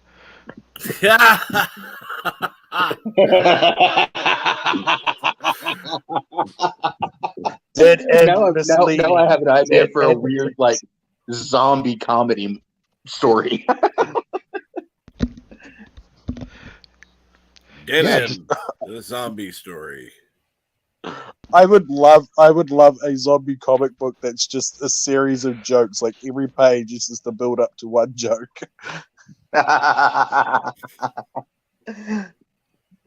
We can make it happen. Yeah. Only on Indiegogo. Occasionally on Zombie Kickstarter. vegan. Zombie vegan. Zombie only eat vegan brains. They are vegetable. Oh, That sounds fair. that would be an incredibly thin zombie. Well, Zombie they're only watching his eating a weight. if they're only eating a vegan's brain, they can turn around and say, "You are what eat." Zombie is vegan too. I suppose, but still, I don't think you get much nutrition out of a vegan's brain. Oh, that's not fair. Some vegans are alright. Like it's only the ones that do it for political statement I don't like. I jest. I know. I have vegan friends. I don't understand them, I- but I can say something mean about vegans, but I like some vegans, so I don't want to offend them. oh, no, like I said, I have vegan friends. It's just I don't understand their proclivity to not eat meat. It's delightful. I can understand the not eating meat part, but come on, cheese is good. Why turn down cheese? Like seriously? Good morning, Jill. How are you doing? Good morning, Jill. Morning, Jill. I remember getting in trouble for feeding a cow onion grass once. I did not. Zombie want brains. Zombie went to university. Zombie find no brains. Zombie hungry. Zombie went to uni and found out there's nothing there.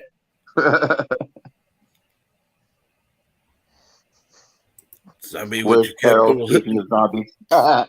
Zombie went to Washington, D.C. Find no brains. Yeah, DC would be safe in a zombie apocalypse. That's a good place to consider hiding out. Do you think zombie politicians would be a fascinating thing? Ooh. Don't we have those now? No, we have brain dead politicians. Very different creatures. Not Fair. really. I'll give you that. Hey, hang on. Actually, we're being very discriminatory here. We have zombies. Have you not met fast food workers? May I take your order? Thank you. Come again. Do you want fries with that? And greetings, Mountains of Elysium. How are you today? How you doing? Welcome Hello, to our Mountains TED of Talk. Elysium. Welcome to our TED Talk. Now, Which one of us is Ted? I'm I Ted. don't know, but Okay, there you go. we're all having intellectual conversations about zombies. And sometimes zombies need to be discussed intellectually. Zombie agree. Zombie have feeling too. I have that one, zombie have that one feeling. It is in his leg. Other places cannot feel because it's numb and dead. Anyway. Zombie have feeling too. Zombie feel hungry. Zombie want right to bear arms. These arms and these arms.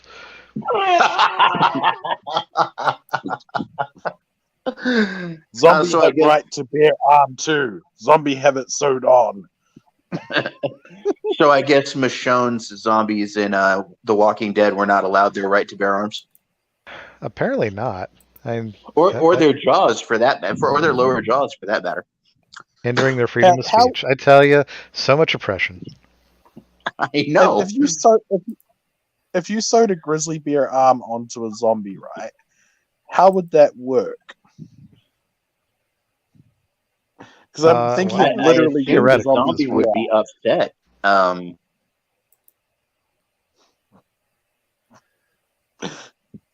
Because I want to draw an American zombie talking about rights to bear arms. Bear arms, huh? And yes, Mountains of Elysium is watching from Ecuador this morning. After going a minute, I discovered that mosquitoes love Irishmen. Yes, they do. It's because you are pale and Irish. I thought it was the alcohol. That could also be it. Mosquitoes have the right to intoxication as well. Yes, zombie very much needs coffee. Actually, this morning, this particular alien needs Red Bull. So, when you think about mosquitoes, them drinking your blood is truly actually a noble pursuit, because what they're doing is consuming your blood, which is toxic to them, so they can produce eggs to produce the next generation. So really, squishing a mosquito is really squishing a potential mother over a drop of blood that you don't necessarily need. You say it that way, and yet I look at all kinds of blood-sucking parasites, mosquitoes, leeches, lawyers. I think we'd almost be better off without them. Exactly. Well, you know what Shakespeare said about lawyers.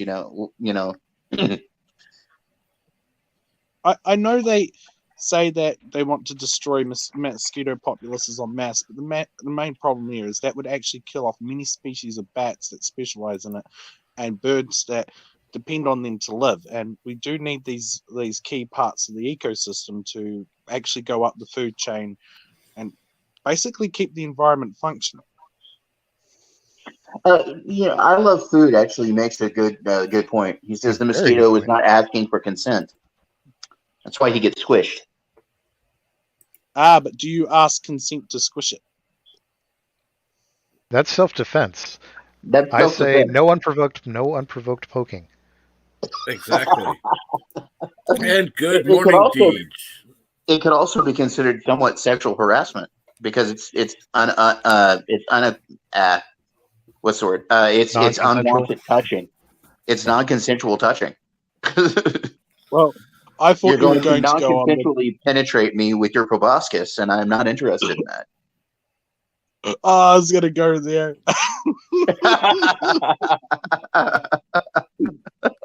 I am so sorry, Captain Drake. I am so sorry. I can't believe what got into these people. And the ones who bite for blood are female mosquitoes. So what you're saying is the women go for blood. Yes. Yeah, Yeah. isn't that true with all species? They're also the ones that make the most noise. Isn't that true for all species? Good morning, Pacific 414. And you're absolutely right. I was speaking of the mosquitoes. Present female company in the chat excluded. I was referring as far as the mosquitoes as well. I was talking about all mosquitoes as well. Yes, I mean, yeah, that's what I was referring to. Mosquito species, not all animals. No, I'm lying to make them feel better.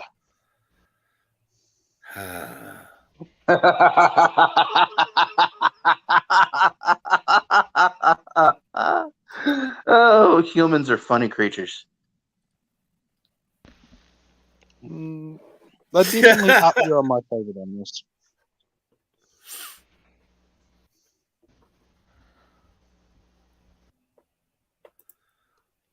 And everyone should be wanting a copy of Itza's comic Conquest of Happiness. If you didn't know, I did a live stream about it yesterday. Did the downvotes increase? I don't think so. I only had downvotes before the stream started. Okay. Which is really, really odd. That hasn't happened in a while. People just don't like you because you're handsome. That's true. I'm not as handsome as Joseph, but... I wasn't talking to you. You're definitely not Okay, handsome. well, fuck you too, then. Well, we don't have time. Ooh, We such don't have time vocal for that. violence.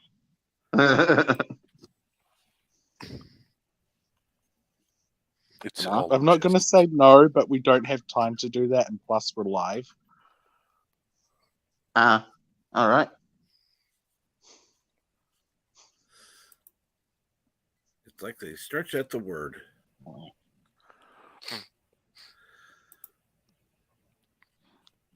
Hey, Captain Trick, have you heard about the word? Have you heard about the word? Yes, I have. Yeah, bird is the word. Bird. Bed. Bed. Bed is the word. Yeah. Anyway. You got to keep it under 30 seconds long. Copyright rules. Well, that was under 30 seconds, wasn't it? Oh, yes. Absolutely. Oh, see, there you go. And besides, if there's a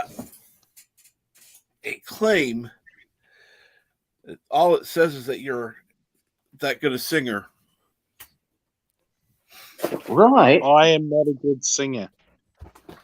Exactly. So they're not going to claim you. Like none of the karaoke groups did the karaoke's on the days they were supposed to this week.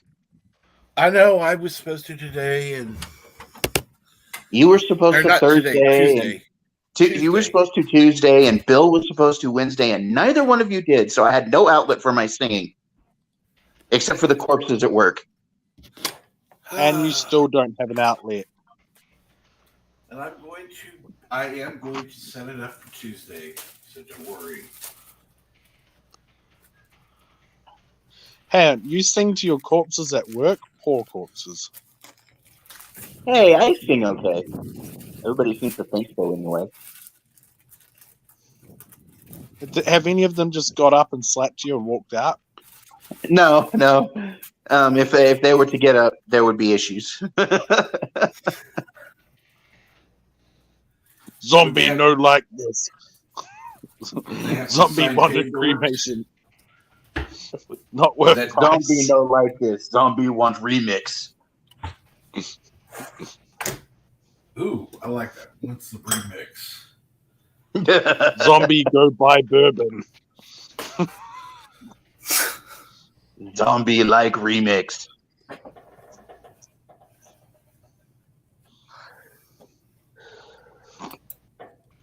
I like the idea of zombies actually being friendly. Trust me, I wish Bert was here. He's needing rest. Is the thing. Well, hopefully he's on the mend, as it were, and will be joining us. Obviously not today, but soonish. Deej makes a good point. At least I'm only singing to them and not dating the corpses. That's true. Well, now we go back to the meaning of necromancy. I mean, Or necrophilia in this case. now Deej likes them old, not dead. Oh, I like mine quite living and human. I don't date extraterrestrial females. Not anymore. Had bad experiences. Zombie feel excluded. Zombie walk away. Zombie sad. Zombie heart no beat. Zombie heartbreak.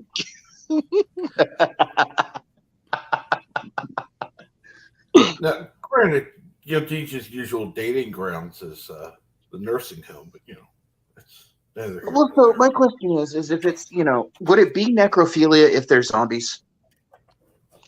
Well, that would be true. I mean, a zombie, people go, oh, well, they're the undead. Well, actually, that would imply that they are some form of living life. We will not. So that does cause an issue. Is a zombie actually dead or is it alive? Well, see, these things would have to be discussed with the zombie rights movement. Mm-hmm. Zombie lives matter, but are you alive? Zombie. Well, I mean, it's the same. It's the same question for extraterrestrial androids. I mean, are androids alive or inanimate? Well, I mean, they're animate, but like, are they alive or could they be considered living life forms, or are they just machines? They would be living life forms if they are capable of independent. Though I'm quite capable of independent thought.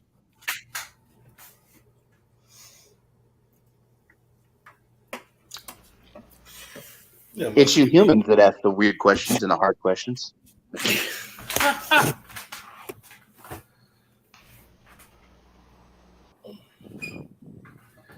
It's the weird questions and the odd questions that are the normal ones. The ones that it asks some of the most inane questions at times.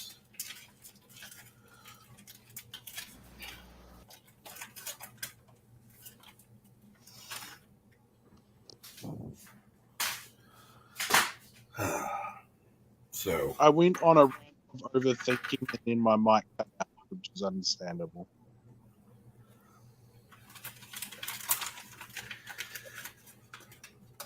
So, Frog Why am G, I looking- what is the amphibian state of mind on this?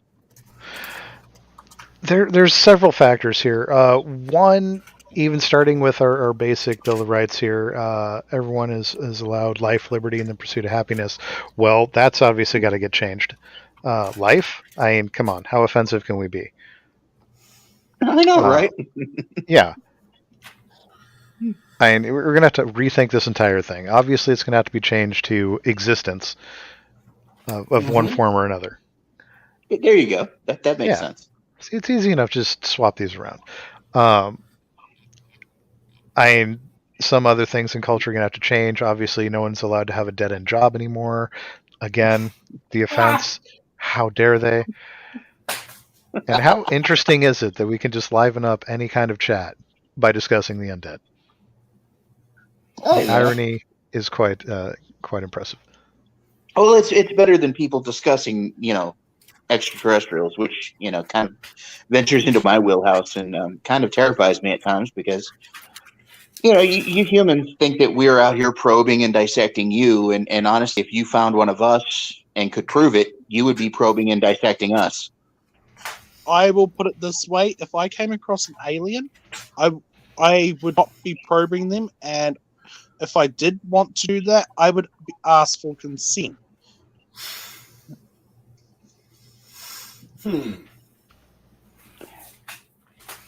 Well, you make a good point there for consent, and we ask before we experiment on humans.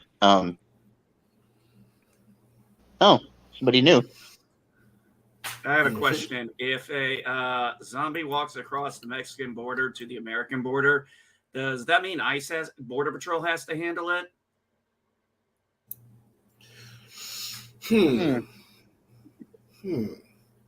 If it's extraterrestrial, wouldn't it be the Air Force's responsibility? And I think it would fall under Yeah, Space Force possibly. now. I think that does fall under Space Force at this point. Space Force at this point, yes. But that's extraterrestrials. He mentioned zombie. Yeah, but I mean, would it Zombies be have Border right Patrol, to- and would you hand them over to an ICE agent? It would depend on their country of origin. Well, what if your country of origin is not on this terrestrial planet? Stellar question. You know, just a viable question, I suppose. Yeah. You know, just my country of origin is not on your realm, so, or rather, your Do you world. like aliens? Yeah, that would make deportation rather difficult. Yeah, because what are you going to do? Actually- Deport me 4,000 light years that away?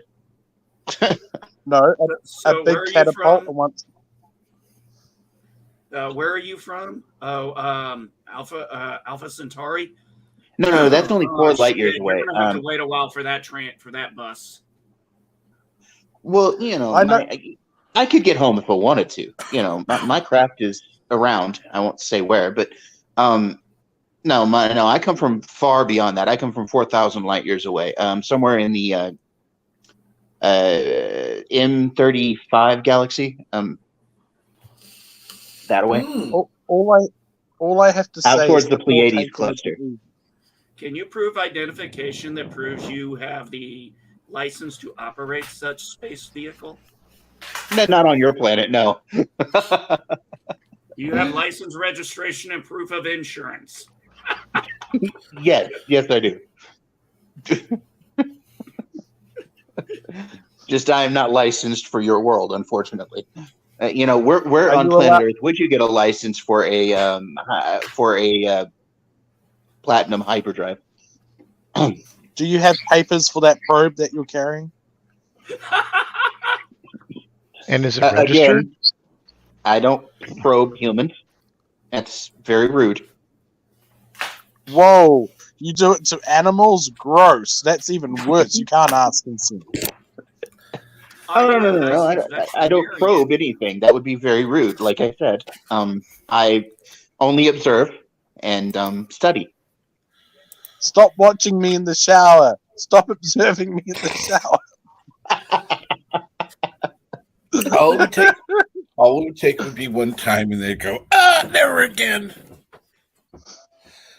He is not wrong. Just like you guys You know how observe hairy my people. face is. My whole body is just as hairy. Oh my, that's disturbing. Slightly. Actually, it's kind of I funny to take think my about it. We just kind of made actually a decent SNL skit. Hey, it's way funnier than what they put out the last few decades. I was going to say, a You've got a decent point. SNL skit would be still superior to what they've made. So, yeah. You heard it here first, folks, on the Captain Trek Coffee Show. Anyway, Nothing wrong with coffee. nothing at all. Yeah. Can you identify You something? want Well, I an assume alien- you can. I Do one assume you can. alien filling- or do an alien filling out an job application. Oh my. What is your given name? Rah, What is your preferred name, Bob? rah, rah. My preferred name is Stade. My actual name you humans could not pronounce with your inadequate vocal cords. That's also going to be quite interesting for the job Try application because, all right, now I'll sign up for the healthcare. Never mind. That's right. I will You gotta- not be signing up for your human healthcare. That would be very detrimental to my health. But we take part if everyone's paid Well- for the healthcare. No, you don't. Good going before the medical exam. Do you This have is a any bit of a weird- allergic allergies to medications? Yes, everything you humans make.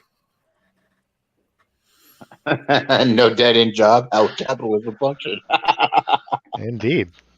Indeed. And then somewhere in the application, have you had your COVID So- test? NB. What? Well, that's where it's from, the aliens. And speaking of I am aliens, not the cause of your COVID. there's the alien banana probe. Deej, what are your qualifications Ow. to say you are an alien banana probe? My qualifications? Good enough for me. Yep, that checks out. Yep, Ah! sounds totally My legit. head. Deej has it loaded on my end yet. I think it's too many people for my phone. I might have to. Probably. Yeah, watching on the phone is a bit limited. It does happen, though. Sometimes we're on the go and want to watch the show. Okay, let me try this. Maybe then you'll see DJ.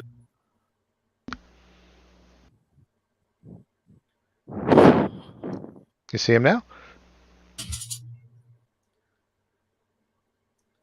Or Maybe. hey, a zombie ordering off the menu. It's a banana.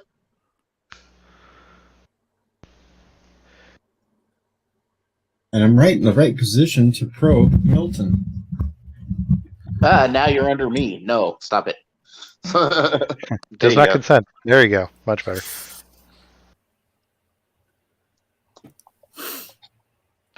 All right, as lively as the conversation is, gentlemen, Yes. I have to depart and have to hop off and continue promoting this on a few other channels. And I Absolutely. also have to make breakfast. So I That'll wish be you later. all a See you fine later, my day. dear amphibian pal. I'll see you guys later, and I'll be hanging around, probably listening as I can. Absolutely. And I will say that in about 40 minutes, Midnight's Edge is going to be starting. They're doing a special stream this morning. Just to let everyone know.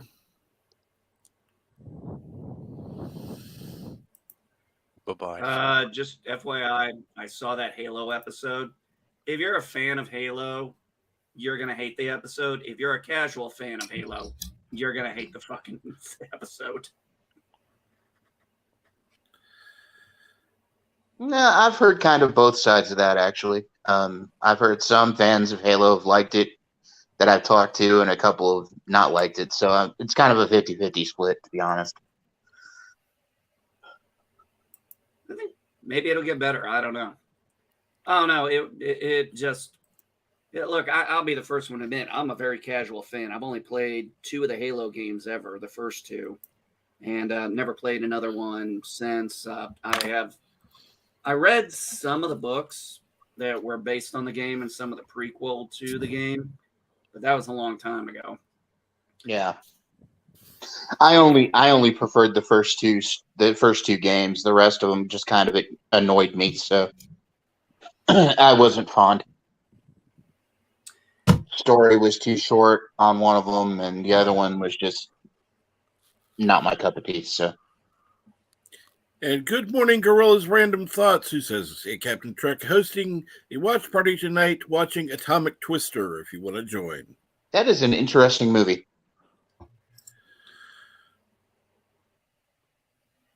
I got so annoyed last night. I was looking and I was like, there is nothing good on Netflix or anything I want to watch. So I went to my Plex server and I was looking through and I was like, I had to flip a coin. It was either Fifth Element or Demolition Man, and Demolition Man won this time. I have a different opinion of Netflix. I was looking through Netflix this morning and found actually a couple of things that I'm going to watch, but I guess to each his own. No, I just in the movie side, I wasn't really finding anything. I had just finished on Netflix The Last Kingdom, which I thought was pretty damn good.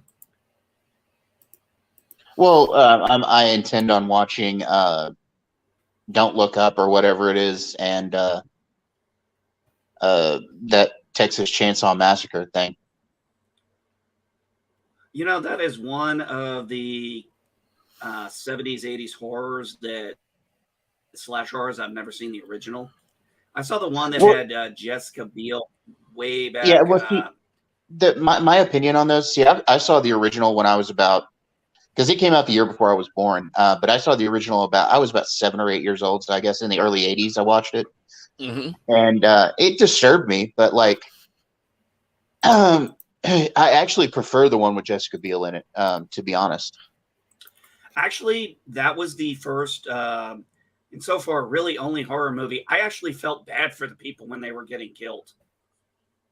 Yeah, there's a couple of okay. See, I'm a big horror movie fan, and a lot of like horror movies don't bother me anymore. Like they don't even disturb me anymore. I just watch them to watch them because I like gore and such. But there have been a couple here recently within like the last 5 years that really disturbed me, which was seriously interesting. One of those being Hereditary. I don't know if anybody on the panel has seen that one. Yeah, that movie is horribly disturbing. And then there's another one. It was kind of a Netflixy type movie. It was called The Autopsy of Jane Doe. There's like 3 members of the cast for the most of the movie. There's only like 3 members of the cast, and it all takes place in one place, with the exception of like the very first part of the movie. So it's very claustrophobic. It's very very lonely in a lot of ways. But I actually had to stop that movie halfway through and like go back to it later on because it disturbed me so much. Wow. And what was that called? The Autopsy of Jane Doe. Okay, that sounds like a psychological thriller to me, the way you're describing it, which is my preferred type of Well, it's a father and son that run a funeral home and a body that they get in and some weird shit that happens because of said body. And yes, it's very psychological. Sounds like my kind of movie. I'm gonna have to also another. If you like psychological horror movies, another horror movie you need to watch is a recent one is called The Night House. Okay. That one has a lot of stuff that deals with like grief and suicide and really just the idea of who are you really and what is existence basically. It's a very interesting movie. Ervik Sunder, I will never, ever, ever, well, except for if I had to watch A Christmas Story, I will never watch Poltergeist again. Why? The movie scared the shit out of me as a kid. Absolutely. You talking about the original one or the remake? I am talking about the original. Okay. Okay, you have to watch one of the two. Which do you pick?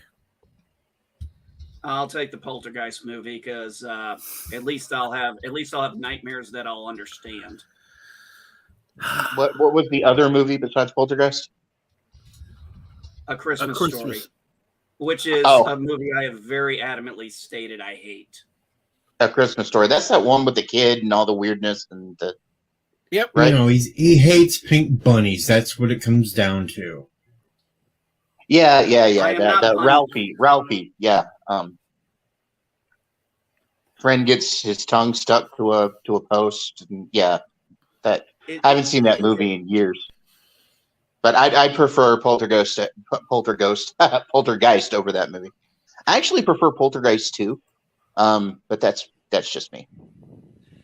Well, what amazed me is, remember when that movie came out, Poltergeist came out, it was rated PG because that was actually before the PG-13 came out. Yes, it was. PG-13 started with the movie Red Dawn. Yep, that was the first one. But I think I remember watching on YouTube, how PG-13 came about. And it was mostly, I think it was Gremlins that really kind of was the catalyst, if I remember right. Yeah, Gremlins. It was movies like Gremlins and Red Dawn and stuff like that were the catalyst for the PG-13 rating. And actually, did you know, and this is a very little known fact, but few people may know it, that Poltergeist actually started out as a sequel to E.T. That I did not know. Yeah, there was because Spielberg was involved with Poltergeist, and originally Poltergeist and E.T. were supposed to be the same movie. He originally was writing a movie called Dark Skies, and it was going to be a psychological horror movie. Extraterrestrial horror movie, and it didn't sell. So the idea didn't sell. The pitch didn't sell. So he split it into two different movies.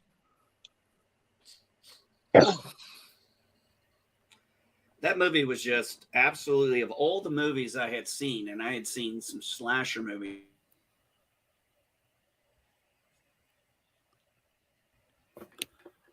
Carol Ann saying "They're here" and saying it the way she says it.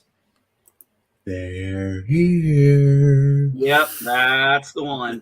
Well, what makes the Poltergeist series even more terrifying is the tragedy that revolves around that poor girl passing away the way she did, and also just like so many people. I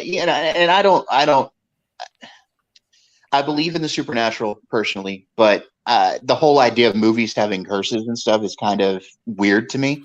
But I can almost believe it with that trilogy. I can almost believe it with that series of movies because so many people, just so many bad things happen to people during those movies, the making of those movies. Like the guy that played Cain in The Preacher in the second movie, Julian Beck. He had cancer, like severe stomach cancer through the making of that movie. The Native American Taylor.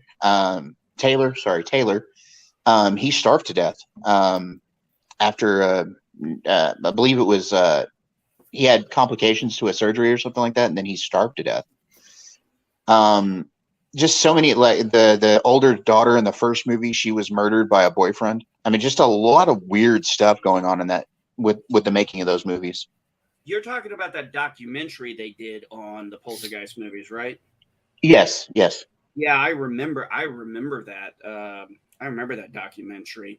And yeah, I'm normally not one to think about, conspiracy or curses of movies, but yeah, when you look at the pattern of that trilogy, it's kind of hard not to wonder because there was a lot. Like you said, yeah, there was a ton of tragedy. Another set of movies that had a whole lot of tragedy going on them was the Omen movies. The movies about Damien. Yeah, I've only ever seen the first one. There was a trilogy, and then there was a fourth movie put out, and that fourth movie is horrible. But the original trilogy stands up; it's pretty good. It goes through like the different there's also a remake too. There's also a series. Oh yeah, it's called Damien. Yeah. I saw the series. I liked the series. They just never continued it. It wasn't bad. But no, the Omen movies had some really weird shit happen on them too. Yeah. Omen worked for me because it had that, like I said, that psychological aspect of it. Because, if you like the psychological aspect of it, watch the other two movies in the original trilogy. Really? Also, there's a very early performance by Sam Neill in the third movie as the adult Damien, which is interesting to say the least. So the other two are actually good. Yeah, one of them. The first one, of course, is when he's a child. The second one is he's a teenager, and that one has God, what's his name? The guy that played Bishop in the Alien movie. Oh, Lance Henriksen. The second one has Lance Henriksen in it, and he plays he's the head of a military school that Damien goes to. Lance Henriksen is probably one of my favorite underrated actors or character actors. I mean, he's a great character actor. Oh, he's amazing. Did you ever see the show that was a spinoff of X-Files called Millennium? Yes, I did. Yes, I saw Millennium. I quite Frank loved Black. it. His character's name was Frank Black. I like that story. I did too. I like the fact that since Millennium got canceled at the third season, that the guy who ran X-Files, who also did Millennium, actually finished it off in an episode of X-Files to give it closure. Kind of the same thing he did for the Lone Gunman. Yeah. Oh God, don't even get me started on that Games, Movies, and Comics R Us. That was oh God, that was so bad. That was so damn bad. Dude, I tried to watch New Trek. I tried, and I can't. I'm okay with Discovery for the most part, but Picard, I can't do it, man. That, especially after that last episode. Jesus freaking Christ. Yeah, I actually mentioned something similar to what Comics R Us said. I said this Guinan is basically, I was like, why is Guinan acting like a 2012? I mean, okay, I'm just gonna say it. She acted like a typical upset black woman in modern time, not like an Elorian who was I can answer that. 500 years, 400 years old. I can answer that. And she's not even done by Whoopi Goldberg. It's a completely different character. She's much younger. She doesn't know who Picard is, so whatever I can this answer that too. Huh? Go for it, Deej. I can answer all that. They patterned this version of Guinan after the View Whoopi. She's acting just like Whoopi does on The View. Yeah. Okay. Well, you know what's sad? You know what's the whole sad? age thing was already set up in the first episode when Guinan said that she could age herself so people around her wouldn't feel uncomfortable. So she's basically, they've ripped off regeneration from Doctor Who, and she just changes her appearance so she doesn't get caught that she's extremely long life. Well, you know what bothers me about Whoopi Goldberg's antics here lately? It's the fact that I used to have a whole lot of respect for her as a comedic actress back in the day, back in the 80s and 90s. I used to have a whole lot of respect for her. And she's completely lost her damn mind.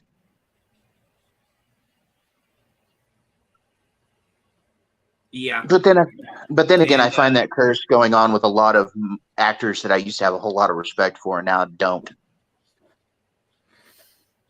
Well, yeah, and also Comics brought up, ICE are the bad guys. I think I made in my tweet, I said, oh, yes, let's make the ICE the brown coats. So that's basically how they were portraying them. This is like if your friend gets on a bus, you'll never see him again. He's going But I will stand up for one thing. Okay. I will stand up for one thing. The punk rocker. Oh, I love the Star Trek 4. Was funny because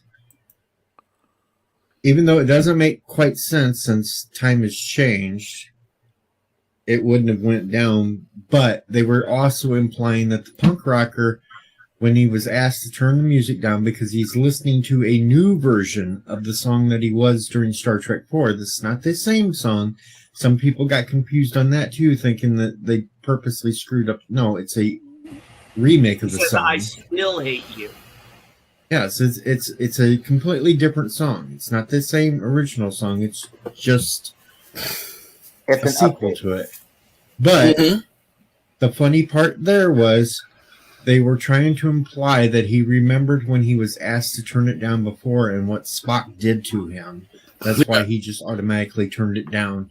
It wasn't because it was women saying it to him. Lesson.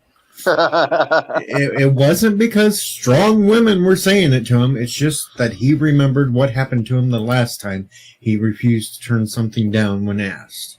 That's okay. Yeah, man. I just like the song, okay? And it was funny that they had the same person doing it. Yeah, I wasn't sure if that was supposed to be the same person or not. It was the same guy. It was the same guy. Yep. Well, I'll give them that. I will give them that. Well, the nostalgia, Oh, the nostalgia bait was there, and I like the callback. But beyond that, that episode sucked. Sucked. And I don't And say Jill, that often about new media. I try to give everything a chance, but Jesus freaking Christ. and Jill, I tried to answer that, Jill, in a bad way, but Guinan did state in the first episode how she could change her appearance to make others feel. So basically, she's doing a cycle to where she slowly makes herself age with people, and then when it gets to a certain point, she'll automatically de-age herself again. Apparently, Elorians can do that sort of thing until they get too old, like Soren. They can't do it anymore, and they end up finally dying. But that's how she can look young again now, because it's just part of that cycle. Weren't Elorians supposed to be effectively immortal? No, they weren't immortal. They just lived an extremely long time. Hello, world. Deej. Yes, everything you said on the punk rocker, but nowhere did it say she could de-age. She could age. You could assume not de-age. You could assume, though, that she could de-age. No, why would we assume that? Because if she can age to make people around her feel comfortable, if everybody that she aged for died off, she should be able to de-age herself back to what her biological clock says to start again. I don't know if I would go that far. That's why I said it's basically... That's why I said it was a ripoff of Doctor Who and the Regeneration. But they're just ripping off Doctor Who now. The main thing is, if it is an alternate timeline and the Federation never happened, then TNG never happened. Mm-hmm. If TNG doesn't happen, then Picard doesn't go back in time to meet Guinan. And so if that doesn't happen, Guinan doesn't know Picard. However, that's what they're implying. But also to say, if the Federation didn't start, then the whole punk rocker scene doesn't make sense, because Kirk and them would not have went back in time to get the whale. I thought that's where they're screwing up. Yep. That's why you got to pick one or the other. You can't have both. I thought of a way to finally fix New Trek. There is a way. There's one way. You go back. Stop watching it. Well, no. Well, that obviously. You go back and you save Michael Burnham's parents.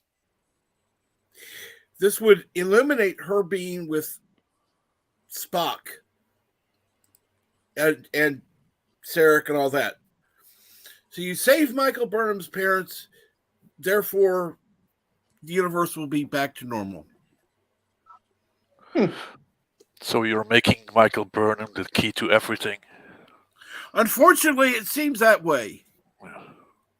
Another thing they've totally screwed up with this whole time thing is, I don't know. Well, I can't quite 100% say because I didn't watch the episode. I'm going by Bird's video. Anyway, Deej, before you complete that thought, I have to go, guys. I've got to head to work now, so I will talk to y'all. I will talk to y'all later. I just wanted to hop on and chat for a while. I'll see you guys later. Bye-bye. Take care. But going by what Bird talks about and everything else, Picard is no longer an android either. Because the events would not have played out how they did if the Federation didn't. No, in an earlier episode 1 or 2, Q tells Picard he's still an android. In fact, he blames it on Gul Dukat. He says Gul Dukat is why you have this synth body in this universe. Well, see, I didn't hear all that, but technically he shouldn't, unless they're going to try to blame it on Gul Dukat. What? He became a synth because of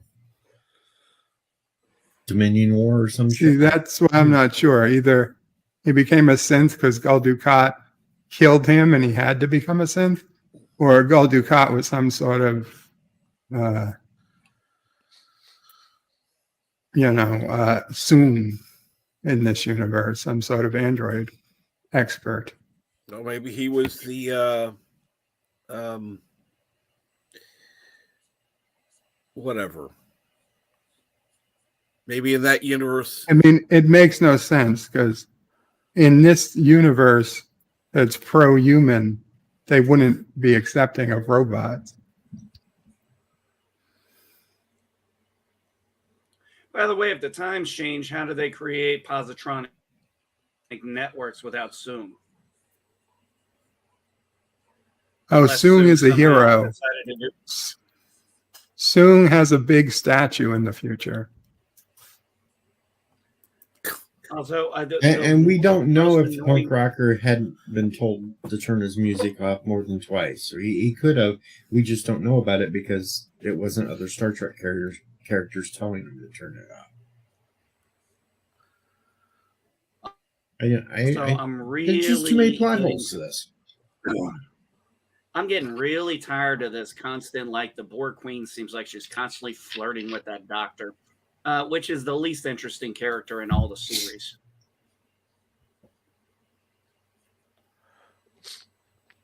You mean Beady McBeady Eyes? Hey, don't shame a little hot girl on Borg action. Well, then fine, put a hot girl in there. Ooh. Hey, I'm sure somebody out there thinks she is, so come on. She was nice in that movie, Scott Pilgrim, if I recall. Never seen Scott Pilgrim versus the World. It's not my cup of tea. I know it makes no sense, Jill. Evil Picard wouldn't have chosen to be as old and as, weak as regular Picard. And you shouldn't be old and weak if he's a freaking android. He should have been dragging that little girl around instead of the girl dragging him around. You're asking for logic. I think we're also Reason. asking for continuity. I mean, well, we've been asking for that since Discovery came out, but they don't care. Of course they don't care. What? Well, it's like I said, I think they blew most of their budget in the first episode because everything since then is predominantly, on Earth, modern times. The only real CGI they have to do is the beaming portion, which isn't really even CGI since they've been doing it since the 60s.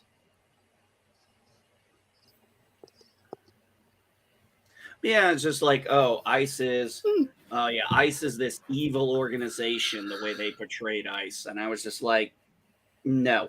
I've talked with way too many people who work on ICE to buy this shit. Well, don't you know they're all evil and horrible and whatever they're wanting to portray them as. Well, at least when they went to the police station, they had no clue the difference between ICE and the police station. And the guy's like, if he's on the bus, you'll never see him again, or blah, blah, some stupid shit. I was just like, this is so ridiculous. If immigration only worked that well, it would be nice. Well, they basically portray it as, Seven and Raffi think that, he's going to like a gas chamber or something, or he's going to disappear forever. And I'm like, oh, give me a break.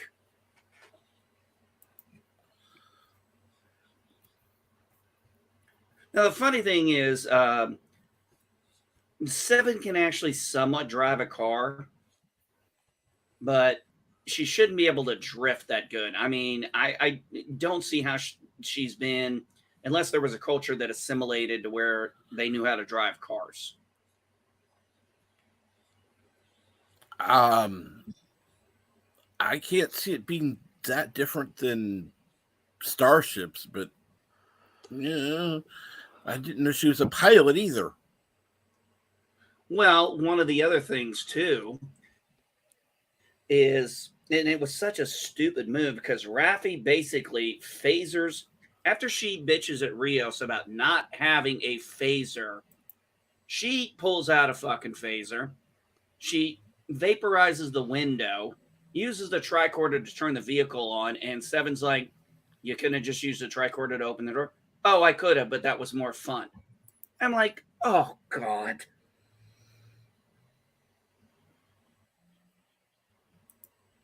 Anna drove her to jail. Blah blah. Some stupid shit. Sums up this season so far. Yeah, that's about the size of it.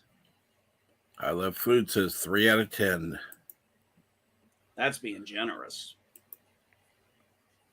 Well, I haven't seen yet. I'm going to probably after watching Midnight's Edge, which is coming up in 15 minutes. They're talking about the major.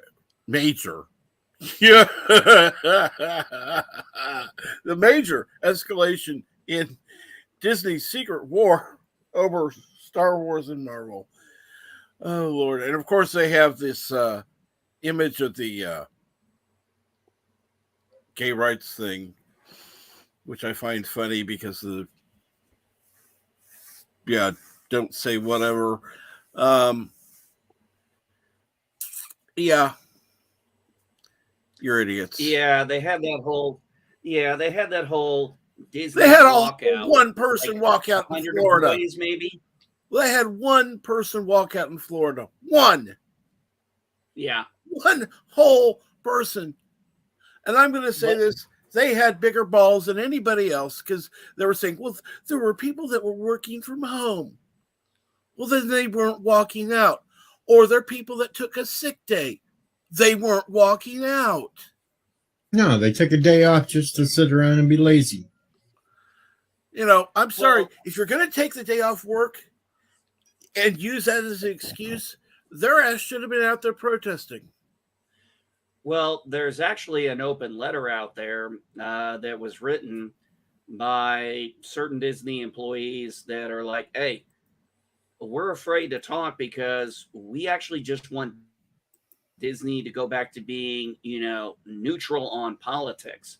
But it states that you have this minority of people who get mad at Disney because they don't take a stand on a certain bill, which I always find ironic because anytime anybody talks about that bill, I almost guarantee you 100% they've never read it. I did. It's 4 pages. It's not that hard to read.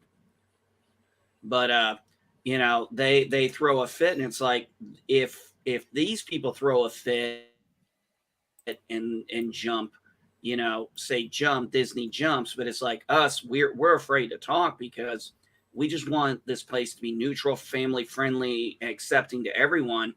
And they're afraid because they're like, it's created a hostile work environment. They feel they can't talk. They can't just say those things because then they get stigmatized as being anti-alphabet people. I'm sorry. They want the company.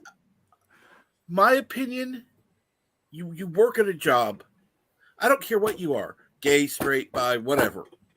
Okay, you walk in the door of your employer's office or where you work.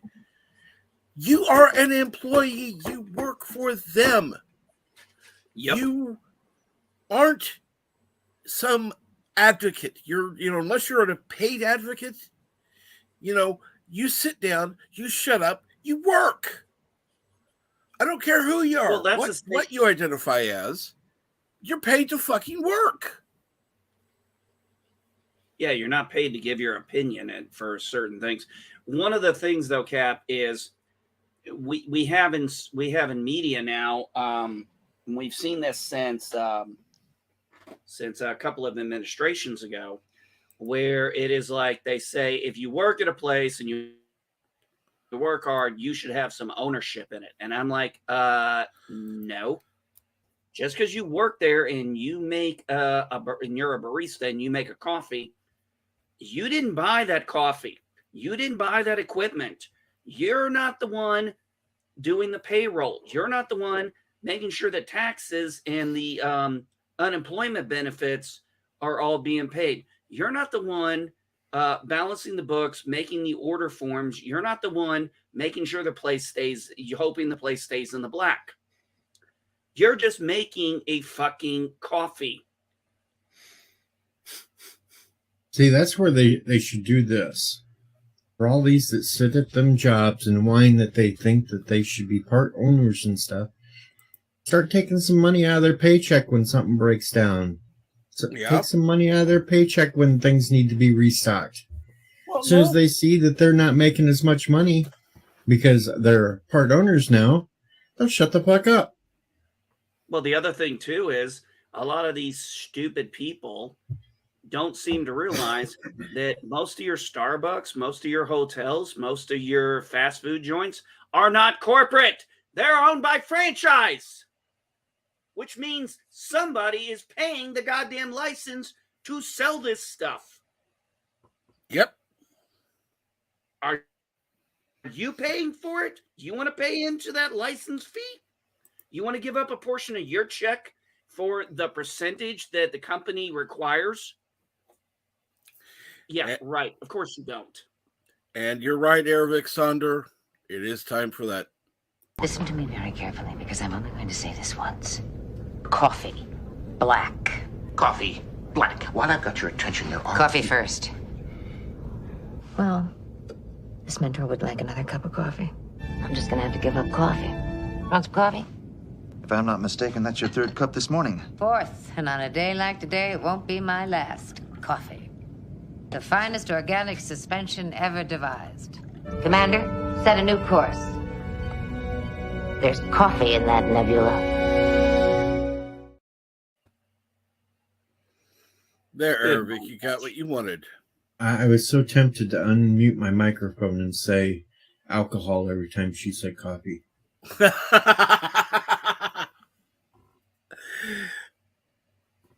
Well, I love food. You and I are going to have to disagree on that because profits do sometimes get down to the workforce. Just depends on the level of profits, depends on the company, and depends on the conditions. Unfortunately, nothing is a monolith. If you're a franchise, like for example, I've known people who've owned multiple franchises where they own, say, maybe a McDonald's and then maybe a Chick-fil-A and maybe they own a Burger King.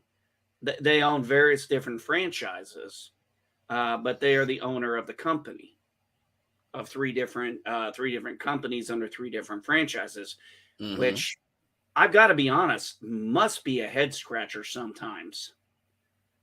Because if you're working with multiple different franchises, you're working within multiple different, regulations, rules. You got to make sure each place stays. That's why.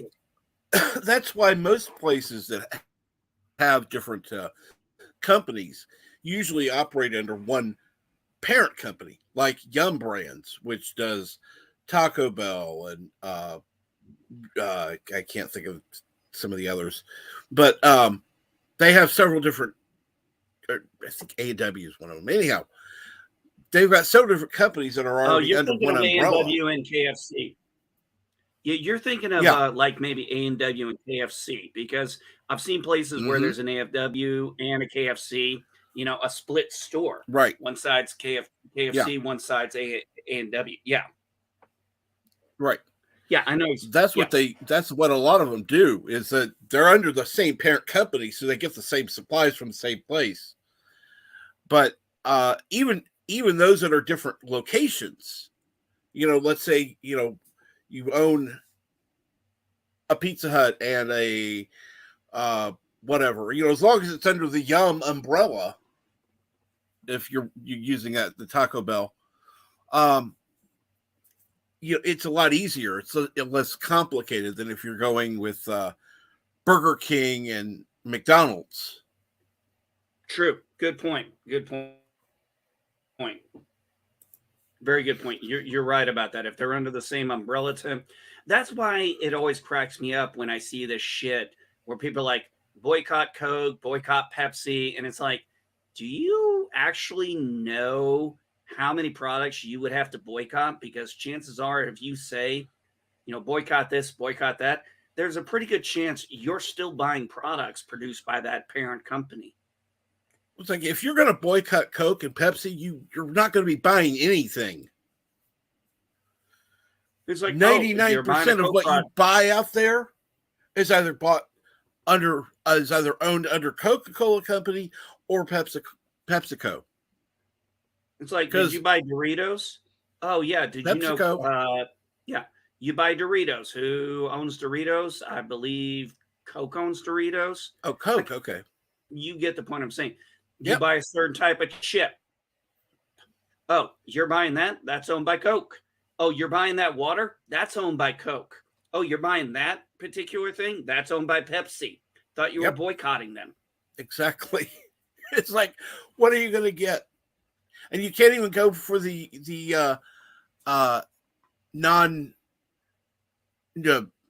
off brands, because a lot of those are still produced by who? Coke and Pepsi. Well, take this for example. When people say they want to boycott, say, Walmart, and then you see them with a great value, and you're like, oh yeah, this is great value. This is Walmart. Yeah, actually, that's owned by Walmart. Yep. That's a Walmart product. So it's like, when these people say these boycotts, I really, when they say, oh, there'll be no Coke products in my house, it's like, yeah, I bet if I walked in your house, I'll find one. I love food. So somebody, I just started drinking coffee yesterday. I spilled coffee in my lap. I feel like I've been baptized into the tribe. Of course you have. That's happened from time to time. Hell, it's happened to me on live streams. Oh, yeah. Somebody says something in the middle of drinking a thing of coffee, and all of a sudden it's said, and it's like, psh. It's like, I've had times where I've literally knocked over a cup of coffee onto myself, and it's like, okay, excuse me, gotta go. That's why I don't get this whole, the boycott stuff. And that's why I'm like, these people are like, why isn't Disney taking a bigger stand? And I'm like, maybe you should take the Michael Jordan concept, where he said, hey, Republicans buy sneakers too. Disney is supposed to be a family-friendly environment. That means for all families. And no 54.5 Access Radio, we are not going to boycott you.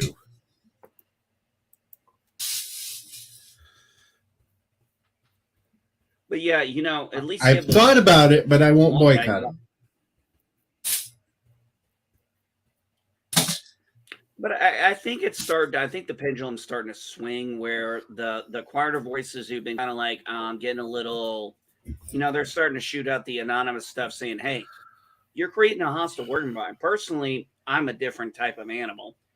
If I was working at Disney and this shit was going on, I'd be at HR and I'd be like, yo, so-and-so's giving me shit because I'm saying, ask me about the law that was passed, and I said, I don't want to talk about it at work. And they're harassing me because I won't give them an answer. It's like, I'm just here to work. My personal opinions or my political opinions are not relevant to the job I'm doing here. Exactly. I wish that's what more people would do, quite honest. Oh my God. Oh my God. Really? I'm agreeing with NB Geek. Okay, I know it's a strange day today. Oh. Must be a blue moon. Oh, absolutely must be a blue moon. Well, remember when it was just simple? You go to work, you do your job, you get off work, you bullshit about work with your friends. If you had close friends, those are the ones, you talk with about more personal stuff, like, say, maybe your politics or something like that. But you don't bring it up at work, because that's not the place for it. You're there to do a job, not talk about your life. I mean, we had Unless people your job say is politics. well, yeah, there is that, but I couldn't, as much as I do politics, I could not do a job in politics because I'd probably end up wanting to strangle too many people on both sides. Oh, we know who's not going to be running for political office. It's NB Geek. Nah, too much work, too many stupid people. I'd never get anything done. All right, let's do a raid on Midnight's Edge. Thank you, everybody, for joining. I'm going to have to call this a stream because I kind of need to lay down due to some pain. Thank you again for joining me. I do want to thank everyone who's been on the panel and everyone who's been in the chat. Thank you so much. Have a great day.